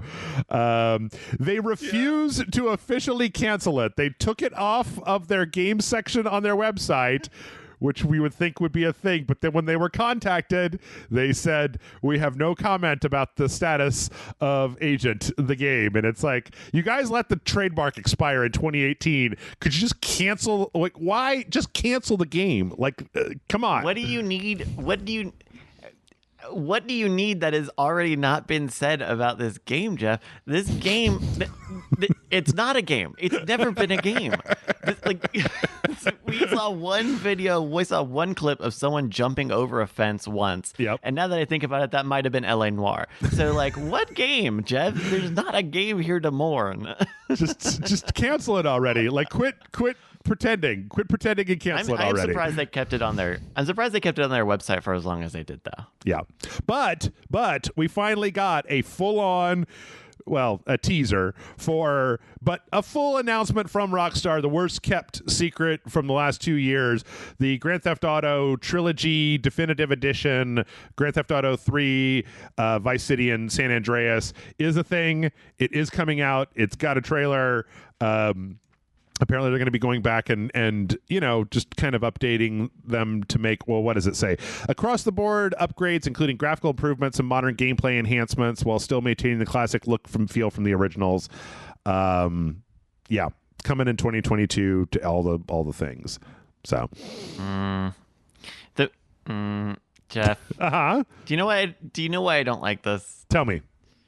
There are two reasons I don't like this. One, they already ported these games to most of these platforms. Mm-hmm. Like, first off, like, so the fact that they are, I don't know, they're kind of reselling this to people, right? Because those remasters or the up ports, whatever you wanted to call them, that were already out there, are getting delisted because of this. In fact, they're getting delisted before this trilogy comes out. Mm-hmm. So if you want to get those games, congratulations, you are in the part of space-time where you are unable to do that. And when those other upports came out, those games got updated to like lose music that were in those games. Yep. Like we're losing parts of those games, and also that they can be resold. Like it's very strange to do this. Do this in place of the existing SKUs. Yeah. All I really what I'm really hoping out of this, I think I talked about this the last time that I talked about this as a leak, is that like those versions that you're talking about, I think I tried to play the San Andreas one on a stream, and those games are old enough that the control schemes for them are very much like I think when you drive, it's like the X button to accelerate and the circle button to brake, and like the shooting is all just like lock on and you have very little control over it.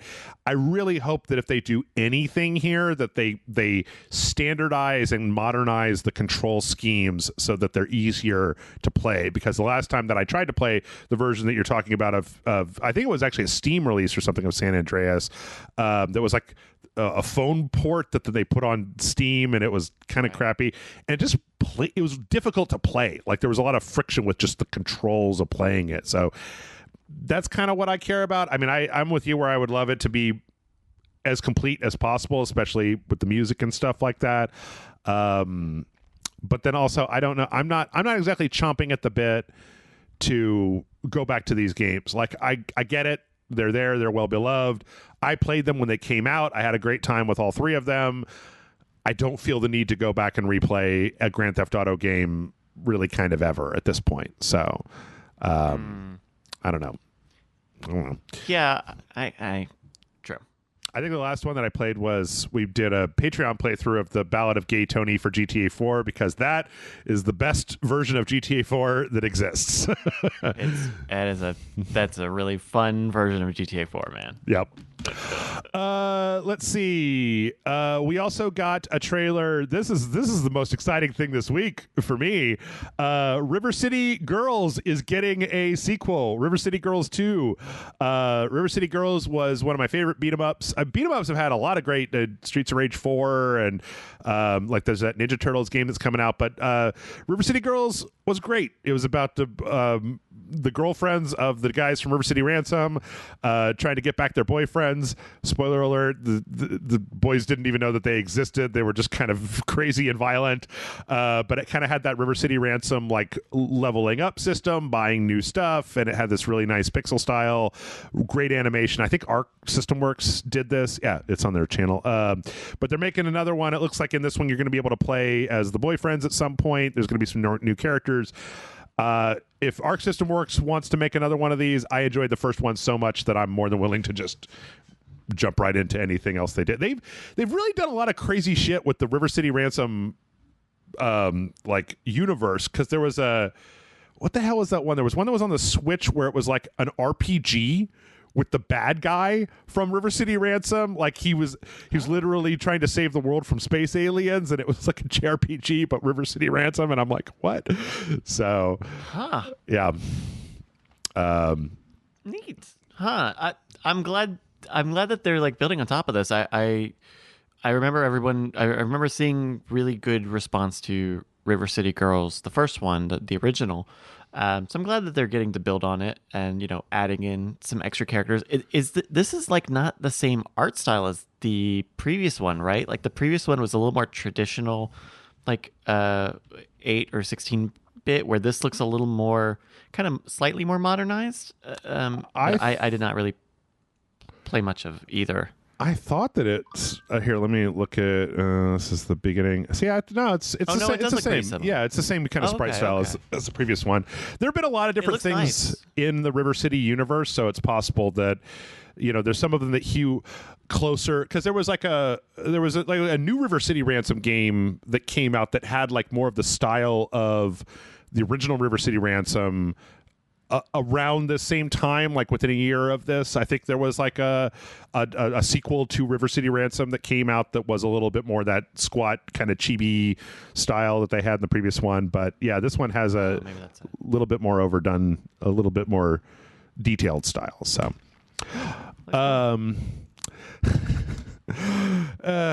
Ubisoft came out in an 8-minute video. Fucking Ghost Recon Frontline. Goddamn Ubisoft! I'm so fucking tired of your shit. I'm so pissed at you. This is the Ghost Recon Battle Royale game. I figured out when I was watching this. I figured out my fucking problem with you, Ubisoft. You don't want to make anything. You just want to copy the popular thing that other people made. They announced that stupid Tom Clancy's Overwatch hero shooter. They've got their Left 4 Dead, Alien, Rainbow Six game. You know, like then they've got this, which is their version of PUBG, basically. But it's the Ubisoft version of PUBG. But it's just a fucking battle royale game, and it's like, can you guys fucking come up with something original for once in your goddamn lives? Like, just you used to make original concepts, and now it's just like, in fact, I haven't even played it yet as of us recording this, but I've seen a lot of headlines where it's like Far Cry 6. Yep, this is a Far Cry game, all right. Does it do anything different? Nope. It's just another Far Cry game with a different skin and like 3 new mechanics and etc. But it's just kind of the exact same. It's the same repetitive thing where you go to the bases and you got to do and I'm just like, God, I hate Ubisoft so much because they used to be really interesting, and now it's just like, we gotta have our version of. Well, and then they even have a battle royale game. They have that Hyperscape thing, right? The not the Hyperscape, the where you're inside the computer, and you jump around. Oh God, what the hell is it called? Is it Hyperscape? That sounds familiar, but if you're describing something that exists, oh yes, Hyperscape. Yes, in this. Okay, yes, I'm looking at this, and I'm kind of. It takes place in kind of like an urban city, but you're also like all robots and jumping neon lights and shit. Yes, I remember this. Yeah, I don't. Already on season 3, huh? Wow. Keeps going. They got their version of XCOM with the Mario Rabbids, which is a good version of XCOM, and I'm not going to go too hard on them for that. But just like I swear to God, like this is just they're putting out that this has worked. This works for them, right? I mean, even like Siege, which is a hero shooter, is it something? Counter-Strike. It's a hero it's shooter. Just Counter-Strike. Rainbow Six Siege is just fucking Counter-Strike. God damn it! Sorry. But you know what? It works. It works for them. They have an ecosystem that they have to fill. They have that Ubisoft Game Pass thing, whatever. They have to fill in. They have to make worth for that, and that means copying all these games and these genres. It's not going to get me to play it, but if there's someone who's paying, whatever this, if they're paying for the Ubisoft thing on Luna or on wherever, if they're paying a subscription to Ubisoft as a publisher, then you need to have an answer for something like that. Yeah. I don't know. It makes me sad. It makes me so sad because they used to take chances, and now it feels like they got Brawlhalla. That's their Smash Brothers one. They've got Riders Republic. That's their SSX Tricky. Sports. Yep. And then they've got For Honor is still rolling on. They got to Just Dance. I mean, Just Dance was like their thing, but Just Dance has been just the exact same game for a decade and a half or whatever now, or less than that probably. But I don't know. It gets tiring to look at because they're also making that the Division Heartland, that free to play Division game, and it's just like fuck, man. Like I guess I was a fool. I wanted them to when there was all that kind of shakeups happening there with the people that were leaving because of the kind of allegations of improper behavior, and like that one Serge Haskett guy was like the guy that was making everybody say every game's got to be the exact same, and I was like, okay, well that guy's out, so every game doesn't have to be the exact same now, and it's like, yes, now every game is a copy of another game. So I don't know. Yeah, and this is the ultimate goal of a strategy like this, is to cover as many bases as you can as safely as you can. And because at the end of the day, these are all franchises or franchise opportunities, right? We're talking a lot about Tom Clancy, but to some people, Tom Clancy is an umbrella that they look positively on, right? Yeah. Or Just Dance is a franchise, Watch Dogs is a franchise. All of these things are franchise opportunities, because when you get a hit with one of those, you look at Assassin's Creed, that's something that can carry the entire company, the entire slate for decades. Yeah. And so, yes, it's repetitive and boring and not very innovative, but that is the goal. That's the game that they're playing, I guess. Let's see. We got a trailer for Dark Pictures anthology House of Ashes, which I'll be honest is also kind of boring. This is the next in the Dark Pictures anthology that's coming out this month. We had Man of Medan, and then we had Little Hope. This one is very much like this kind of commando squad in an ancient ruin full of the descent monster, or I don't know, monsters, and they're kind of trying to survive and get out. This particular trailer it was just a lot of like military looking dudes saying gruff military things whilst shooting at the monsters. I'm a little peeved with them at the fact that they've been so upfront about showing the monsters for this episode, because in the beginning they were very coy about what was happening, and then I feel like a certain part of their marketing they were just like, show the monsters, show the whole ass monster, to the point where there's literally at the end of this trailer a collector's edition that comes with a figure of what the monster looks like, where you can just see it all really well lit in the middle of the day. So, yeah. So here's a question for you, Jeff, because I don't think I've played one of these Dark Pictures anthology games. Are these cookie cutter games? Like, are these like, is the formula for the story I mean, obviously the gameplay is going to be very similar. They're in a franchise, but are the stories in these pretty much the same, where, innocent people go into a vulnerable situation, or does it feel like they're really given a good narrative shake to every one of these editions? They seem relative. The first two were pretty different from each other. The first one, I don't know. You know what? I'm gonna be semi-spoilery about this, because these games have been out. The first one's been out for 2 years. The last one's been out for a year, right? Like in the first one, you play as a bunch of students who end up getting coming to this boat that it has these canisters of gas that make them hallucinate monsters. So it's like there actually isn't anything supernatural there. It's kind of like they all have this psychosis. What's actually really interesting about Man of Medan is that Man of Medan is actually based on an actual thing that happened. There was this... I think it's actually called the Man of Medan, which is like a boat that was found in the, I don't know, like 1910s or something. And like... all the crew was gone, and there's a lot of weird shit on the boat, and they never really were able to figure out what happened. Like, it wasn't clear whether the crew is dead, but there was like signs of psychosis, like people writing about really weird supernatural stuff. It's an interesting case. I remember listening to a podcast about it at some point.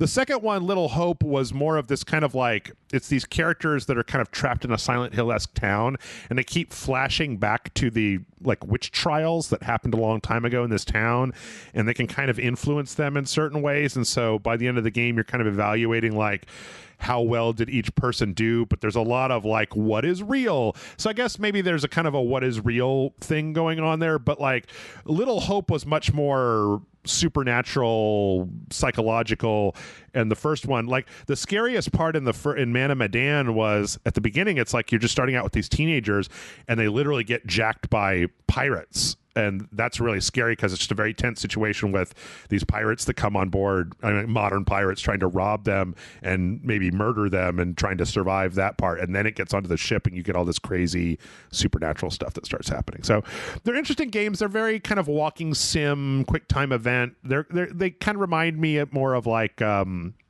David Cage games, but if they were compressed a lot. So these games usually take 3-4 hours to complete, so they're not huge. They're okay. I think Until Dawn is still probably the best thing that Supermassive has done.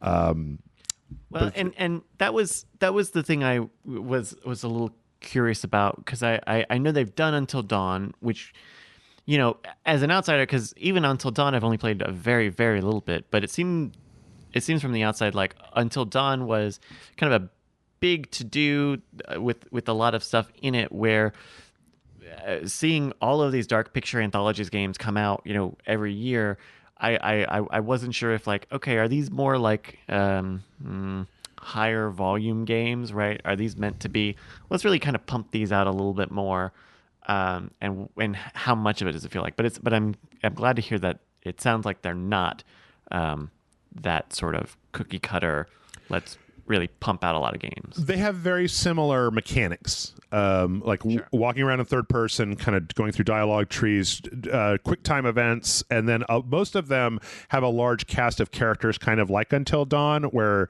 they're willing, if you fuck up too hard, they'll kill off a character. If you fuck up a quick time event, they'll kill a character off, and that kind of affects where the story goes. But as always, I mean, it's semi-constrained because there's only so far that you can go. But you can also play them co-op, and they're great for streaming because you can actually let I think you can hook them up to your Twitch channel and let your audience make decisions about what's going to happen, or lean in certain directions. And I love the narrator, the guy that's kind of like the kind of Satan. There's a whole framing device of this guy that kind of pulls a book down and faces the camera, and it's like, what? How much do you know about the human mind, really? And kind of comes in and will give you hints at times. But let's see. We also got some trailers for some more Guardians trailers. I can't believe that this game is out at the end of the month. We got a Cosmo trailer with Cosmo the dog, which is great. It's a character that we saw very briefly in the Marvel, in the MCU, but is apparently a kind of a fan favorite, a Russian space dog that kind of gets intelligence, but is still just like a dog. And he's like the security chief of this space station or something. So, I like this trailer quite a bit, because he's talking to the Guardians, but also chasing a ball, and there's a bunch of little space puppies and stuff. So, Jeff, I'm worried I'm gonna like this game. I don't know. Yeah, it looks good. It's so weird that it kind of came out of nowhere, and we're like, is this going to be my favorite game from this year? Am I going to like this more than anything else this year? Who knows? I know. I'm waiting to find out what the problem with this game is. It's going to come out, and they're going to be like, yes, our 5-hour game, Marvel's Guardians. I'm like, right. There's going to be something wrong with that. Yeah, I don't know. We also got I think I sent you the wrong video for this, but there was so the Star-Lord apparently takes his name from, I don't know if this is an actual band or if this is just a fictitious band, but they had this kind of little animated thing that they put together of this kind of heavy metal-esque, like Heavy Metal the movie animation, based on this song from the band Star-Lord, and then they kind of put a 4:3 VHS filter over it, and it's pretty cool looking. But that ties into the fact that we got a full set list for all of the music that's going to be in Guardians of the Galaxy. And hey, if you are a fan of the 80s, this game is all about it. Like the list of bands on here is kind of amazing. Like I'll Call Me by Blondie, Don't Fear the Reaper by Blue Oyster Cult, Everybody Have Fun Tonight by Wang Chung. You got Tears for Fears, you got Europe, you got Pat Benatar, there's New Kids on the Block, Bonnie Tyler, Kiss, Flock of Seagulls, Culture Club, Motley Crue, Simple Minds, Rick Astley, Frankie Goes to Hollywood, Def Leppard, Rainbow, Aha, Soft Cell, Loverboy, Autograph Wham. The big songs too. Yeah. Okay. Scandal, featuring Patti Smith, which I'm a big fan of the Warrior. Starship, Twisted Sister, Billy Idol, and Bobby McFerrin. And some of these apparently are just going to be on the jukebox in the Milano, but then some of them are going to be part of that kind of from the original trailer. There's a big kind of team ultimate activation where it'll play one of these songs to time out the amount of time that you kind of have your power turned on. And that's great. It's great. That's pretty cool. So that video, the Star-Lord music video cartoon, it reminded me. I had to Google it while you were talking a little bit. It reminded me of the Halix thing. Had you heard about Halix? They were like a heavy metal band that was a part of Disneyland. Okay. And, it was like a real band that they did for 1 year. They did a couple of shows. They recorded a couple of songs, but there's a channel Defunctland that did a whole documentary that has all of the actual information on it. But watching this video with even kind of a faux hair metal band and the very 80s sort of look, it made me think, oh, maybe this is meant to be like a bit of a Halix reference, possibly. Maybe. I don't know. I like the It also, because I'm sure that it's intentional, the kind of like heavy metal animation, the way that especially the people in that video look in the very beginning also reminds me quite a bit of Metalocalypse, which is never a bad thing. So, oh yeah. yeah. Let's see. A few more things here. This was a rumor that's been going around this kind of camp last week during TGS that Konami, we're talking a lot of shit about Konami not making games, but apparently there's some rumors that they might be a reimagining of Castlevania, a Metal Gear Solid 3 remake, and apparently I forgot about this, but apparently there are actually there's Silent Hill games that are currently in development through external studios. This is like not a rumor, but an actual thing.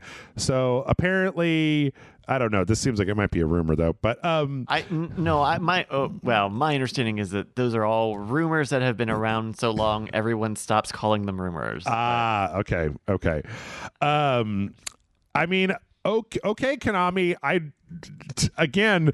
don't have a lot of confidence in Konami doing anything right. They haven't done anything right in a long time. So the idea that they're going to remake Metal Gear Solid 3 instead of Metal Gear Solid 1 to me is like, why not remake Metal Gear Solid 1, the one that really needs a remake, as opposed to 3, the one which does not need a remake? And actually, Metal Gear Solid 3 is in the Metal Gear Solid HD collection, which is backwards compatible on the Xbox and totally works and is fine and it runs great. So I don't know.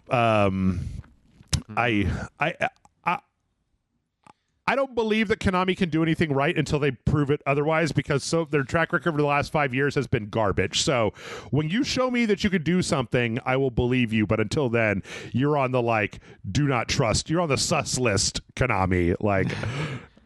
And on the Castlevania side of this, maybe that is a play to cash in on the excitement people have for the Netflix series, which is ending. So it's a very bad timing to be doing that now, or probably multiple years from now, given that this is an unannounced rumor. But unless there's a big Castlevania game where it would be a big deal to remake it, you look at all of the other knockoff Castlevania games that have been kickstarted in the past few years, and you go, does Konami see a need for a game like that? Do they even see a demand for another one of these games? I mean, these audiences are being served by these creators that they love and are paying equitably for, and those games are what those games are. So what part of that pie do we even get to eat? Yeah. I mean, I will say that they came out with the Castlevania Advance collection, which was the Game Boy Advance ones. That one was really good. Also, I keep forgetting. I shouldn't be too. I should put my mouth where my mouth is, because Konami did put out this sequel called Getsufuma Den Undying Moon to an old NES property that they made, and this came out in May of this year in early access. And Michael and I played it, and it's okay. It's surprisingly okay. It's like a 2D side-scrolling roguelike where it regenerates the world every time you go back in. And it's a little sparse in the detail in the backgrounds, but it's got a kind of an interesting look to it. And it's got some interesting stuff going on. But it's such a weird thing where you're like, why this? Why not a new Castlevania game? Why not a new 2D Castlevania game instead of Getsu Fumaden, a game that all of 8 people know exists? So yeah. And then I don't even know if have they been doing gameplay live stream? I don't. Yeah. Well, there's a small update, September, patch notes. Yeah, that they're doing stuff. It had potential. It's just they needed to really work on it. It needed work as well. So, but I don't know. I mean, this is incredibly out of pocket to say, but boy, am I going to say it. You almost get the sense that Konami maybe lost development talent in the past few years and are needing to make sure that they can maintain their series and properties that they need to, right? The music games that they keep making, the arcade games, the gambling games, and then are building up these video game teams once again with say, your Getsufumudens or what have you, so that when it's time for Castlevania, those teams have a few more titles under their belt. Yeah. Instead of just being the next guys who came in at Konami after everything blew up. That makes sense. That would be incredibly out of pocket to even justify any of that. It's just got to show me a good video game. A good video game is what I need. So I don't know. Yeah. This it's funny because in this Wikipedia list, like, Jesus, this is garbage. Like, It's grim. Yeah. 2020 Baseball Collection, Quiz Magic Academy, Mahjong Fight Club, Dance Dance Revolution, Beat Mania, and Buso Shiki Armored Princess Battle Conductor. What is that? What is Armored Princess Battle Conductor? I need to know. I need to know what Armored Princess Battle Conductor is. Can I see it? So, what? Oh, it's an arcade like 3D fighter. I guess. Is this a mech game? Is it like a mech android lady game? Oh, wow, she's not wearing a lot of pants. Yeah, okay. This is really. Okay, somehow she put on even less pants. Okay, yeah, it's just Virtual Lawn. Yeah, it's like a mech Android game. Oh, yeah, okay. I don't. It's weird. That's just very weird. Anyway. But so to me, it looks like, okay, well, we have this arcade industry that we need to keep going. We have this gambling industry that we need to keep going. And then anything left towards video games, give them something to try until they're ready to do something big. Yep. Let's see. We got a data mine from Nickelodeon All-Star Brawl indicating a few characters might be put in later on. More? Yes. Well, it's not. I mean, compared obviously to Smash, like there's, they need more. Right now, the indications seem to be Shredder from Team NT, Garfield, and Rocco from Rocco's Modern Life. Garfield the cat? Yes. It's going to slap you with some Mondays.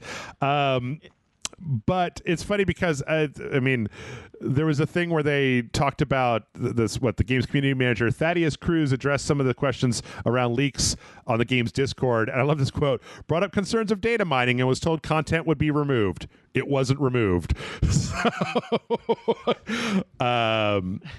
yeah. Okay. You seem very incredulous, Bryce. We're very incredulous. I've been on this podcast a lot, and we've talked about Nickelodeon All-Star Brawl way more than I ever thought we ever would. Yep. But I don't know. I was out with a friend, and we saw a commercial or something for this All-Star game, and they were like, "What? Yeah, look at this junky game." Like I think that's there's just like a very base, like, this is a licensed game, so it's going to be bad that they are working against. And I think that they're trying really hard. Like, even this data mining thing, like, I don't understand the interest in this game, and I don't know if it's genuine and it's going to be the biggest fucking thing on the planet, or this is like a train crash that a lot of us don't know is going to crash yet. I think that what you've ended up here, because when I went in, I started looking at the trailers for this as a joke, and then I remember watching one of the trailers where it seemed like somebody with some actual fighting game experience had created the systems for the game, so they were trying to do stuff to make it interesting and different than Smash. And so I kind of got interested in it because I've been interested in Smash, and it's like the idea of taking all of these classic cartoon characters and then letting you play a Smash Brothers with them, with somebody who actually knows how to make a fighting game. Okay, that's decent enough. But then, it actually came out last week and I played it, and I didn't think it was very good. Like, there's no combos. There's no, like, tap a button and get combos. And so it's a lot of, like, single hits and then zoom away or do a thing. I don't know. It didn't work very well for me. And then one of the other things was that none of the characters have barks. There's no voice acting. Yeah, it's just like smack noises and music. So it's like, in Smash Brothers, if you hit Mario and he goes, wah, wah, wah, wah, wah, wah, wah, like there's none of that. There's none of that. What? Yeah. What? Yeah, it's really weird. It's really strange. I don't have any idea why, but We need to sue Nickelodeon for the collective man hours that have been wasted thinking about this game. The amount. Let's see, Stranger of Paradise, the weird Final Fantasy Dark Souls game that Ninja Theory is making, is on the PC, going to be an Epic Games exclusive. Just FYI to everybody out there. I'm sure that's going to make nobody happy, but there it is. And then lastly, got a few fun things. Apparently, there is a group out there that is trying to make a translation patch for the PSP Yakuza Black Panther game, the second one, that's supposed to be out in January, which is great because I played just about every single Yakuza game except for these because they literally have no actual translation because they were never put out outside of Japan. But wow. I love it when they do stuff like this. So let's see. We got the news that the live action Detention movie is going to be out October 8th. So by the time you hear this, it should already be in theaters. This is based on that the game Detention by Red Candle Games, which you and I played Devotion last year for the Asylum. It was a 2000. So this is their previous game before Devotion. Yeah, it takes place in 1962 Taiwan, and it's all about the country is locked down by martial law, and there's a lot of stuff going on in the school of kind of people informing on each other. It was a really interesting game. I played through it on a live stream, I think in 2017 when it came out, and I was still doing more live streams because it's only a couple hours long, or 2 or 3 hours long. But I'm interested in looking at it because it was good. So see what happens.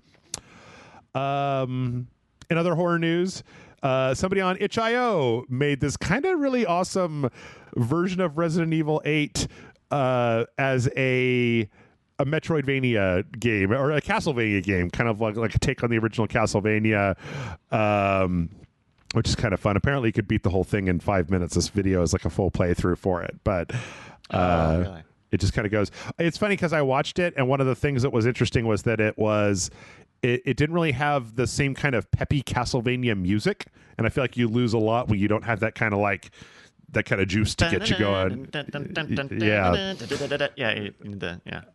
the end, it does have a pretty groovy pixel Lady Dimitrescu, which is pretty great. So. See, okay, so now Konami needs to hire whoever made this so that they can make Castlevania games again. There you go. Yes, I agree. And then last but not least, a lot of people, I'm sure, wanted my opinion about this. Can we play this, Jeff? Can we play this at some point? As soon as the trailer for Choo Choo Charles came out, Jason Murphy messaged me on Slack and was like, I want to play this with you. So this is a game where apparently you're driving around a train, you're stopping it, you're getting out, you're trying to get some resources, you're trying to go along through this big world, and all the while you are being chased by a horrible nightmare version of Thomas the Tank Engine, but instead of driving on the tracks like a train, it's got a bunch of big spider legs and chases you with a grinning crazy face. So then you get on the back of your train with your machine gun and you shoot at it to try to make it go away. You say, "Stop it, Charles. Get out of here, Choo Choo Charles. I don't want any part of what you're doing." This is a very weird concept, but I like it. I don't know.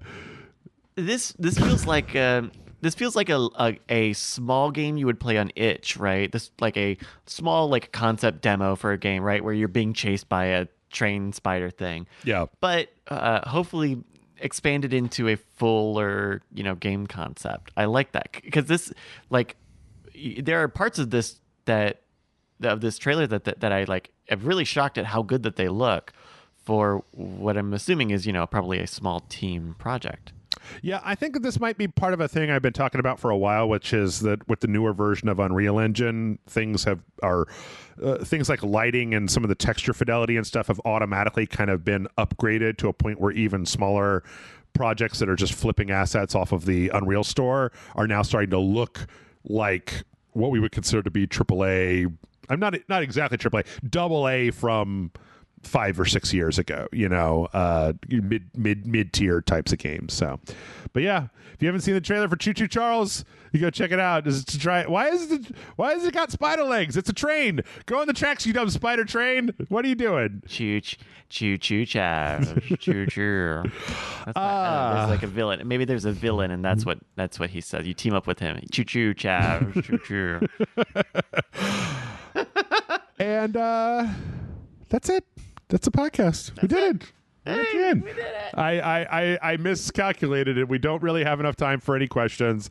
Also, I have to pee really badly, so I think we're going to go ahead and wrap it up there. Thanks everybody for listening. Bryce, tell the people where they can find you when you're not over here helping me go through the news.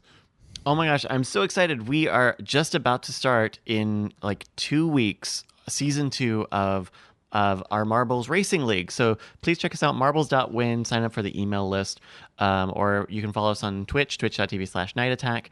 We've got a whole schedule that we're put up. We're going to be playing almost every week through the end of 2021, including on Halloween, including on Thanksgiving, including on New Year's Eve. What? So wow. Check it out, marbles.win. I know it's a lot of fun. Please tune in. I hope you guys join it. Thank you very much. Cool. And as always, patreon.com/Rage Select. You can go there, help us out, kick some bucks, come to the Discord server, all that good stuff.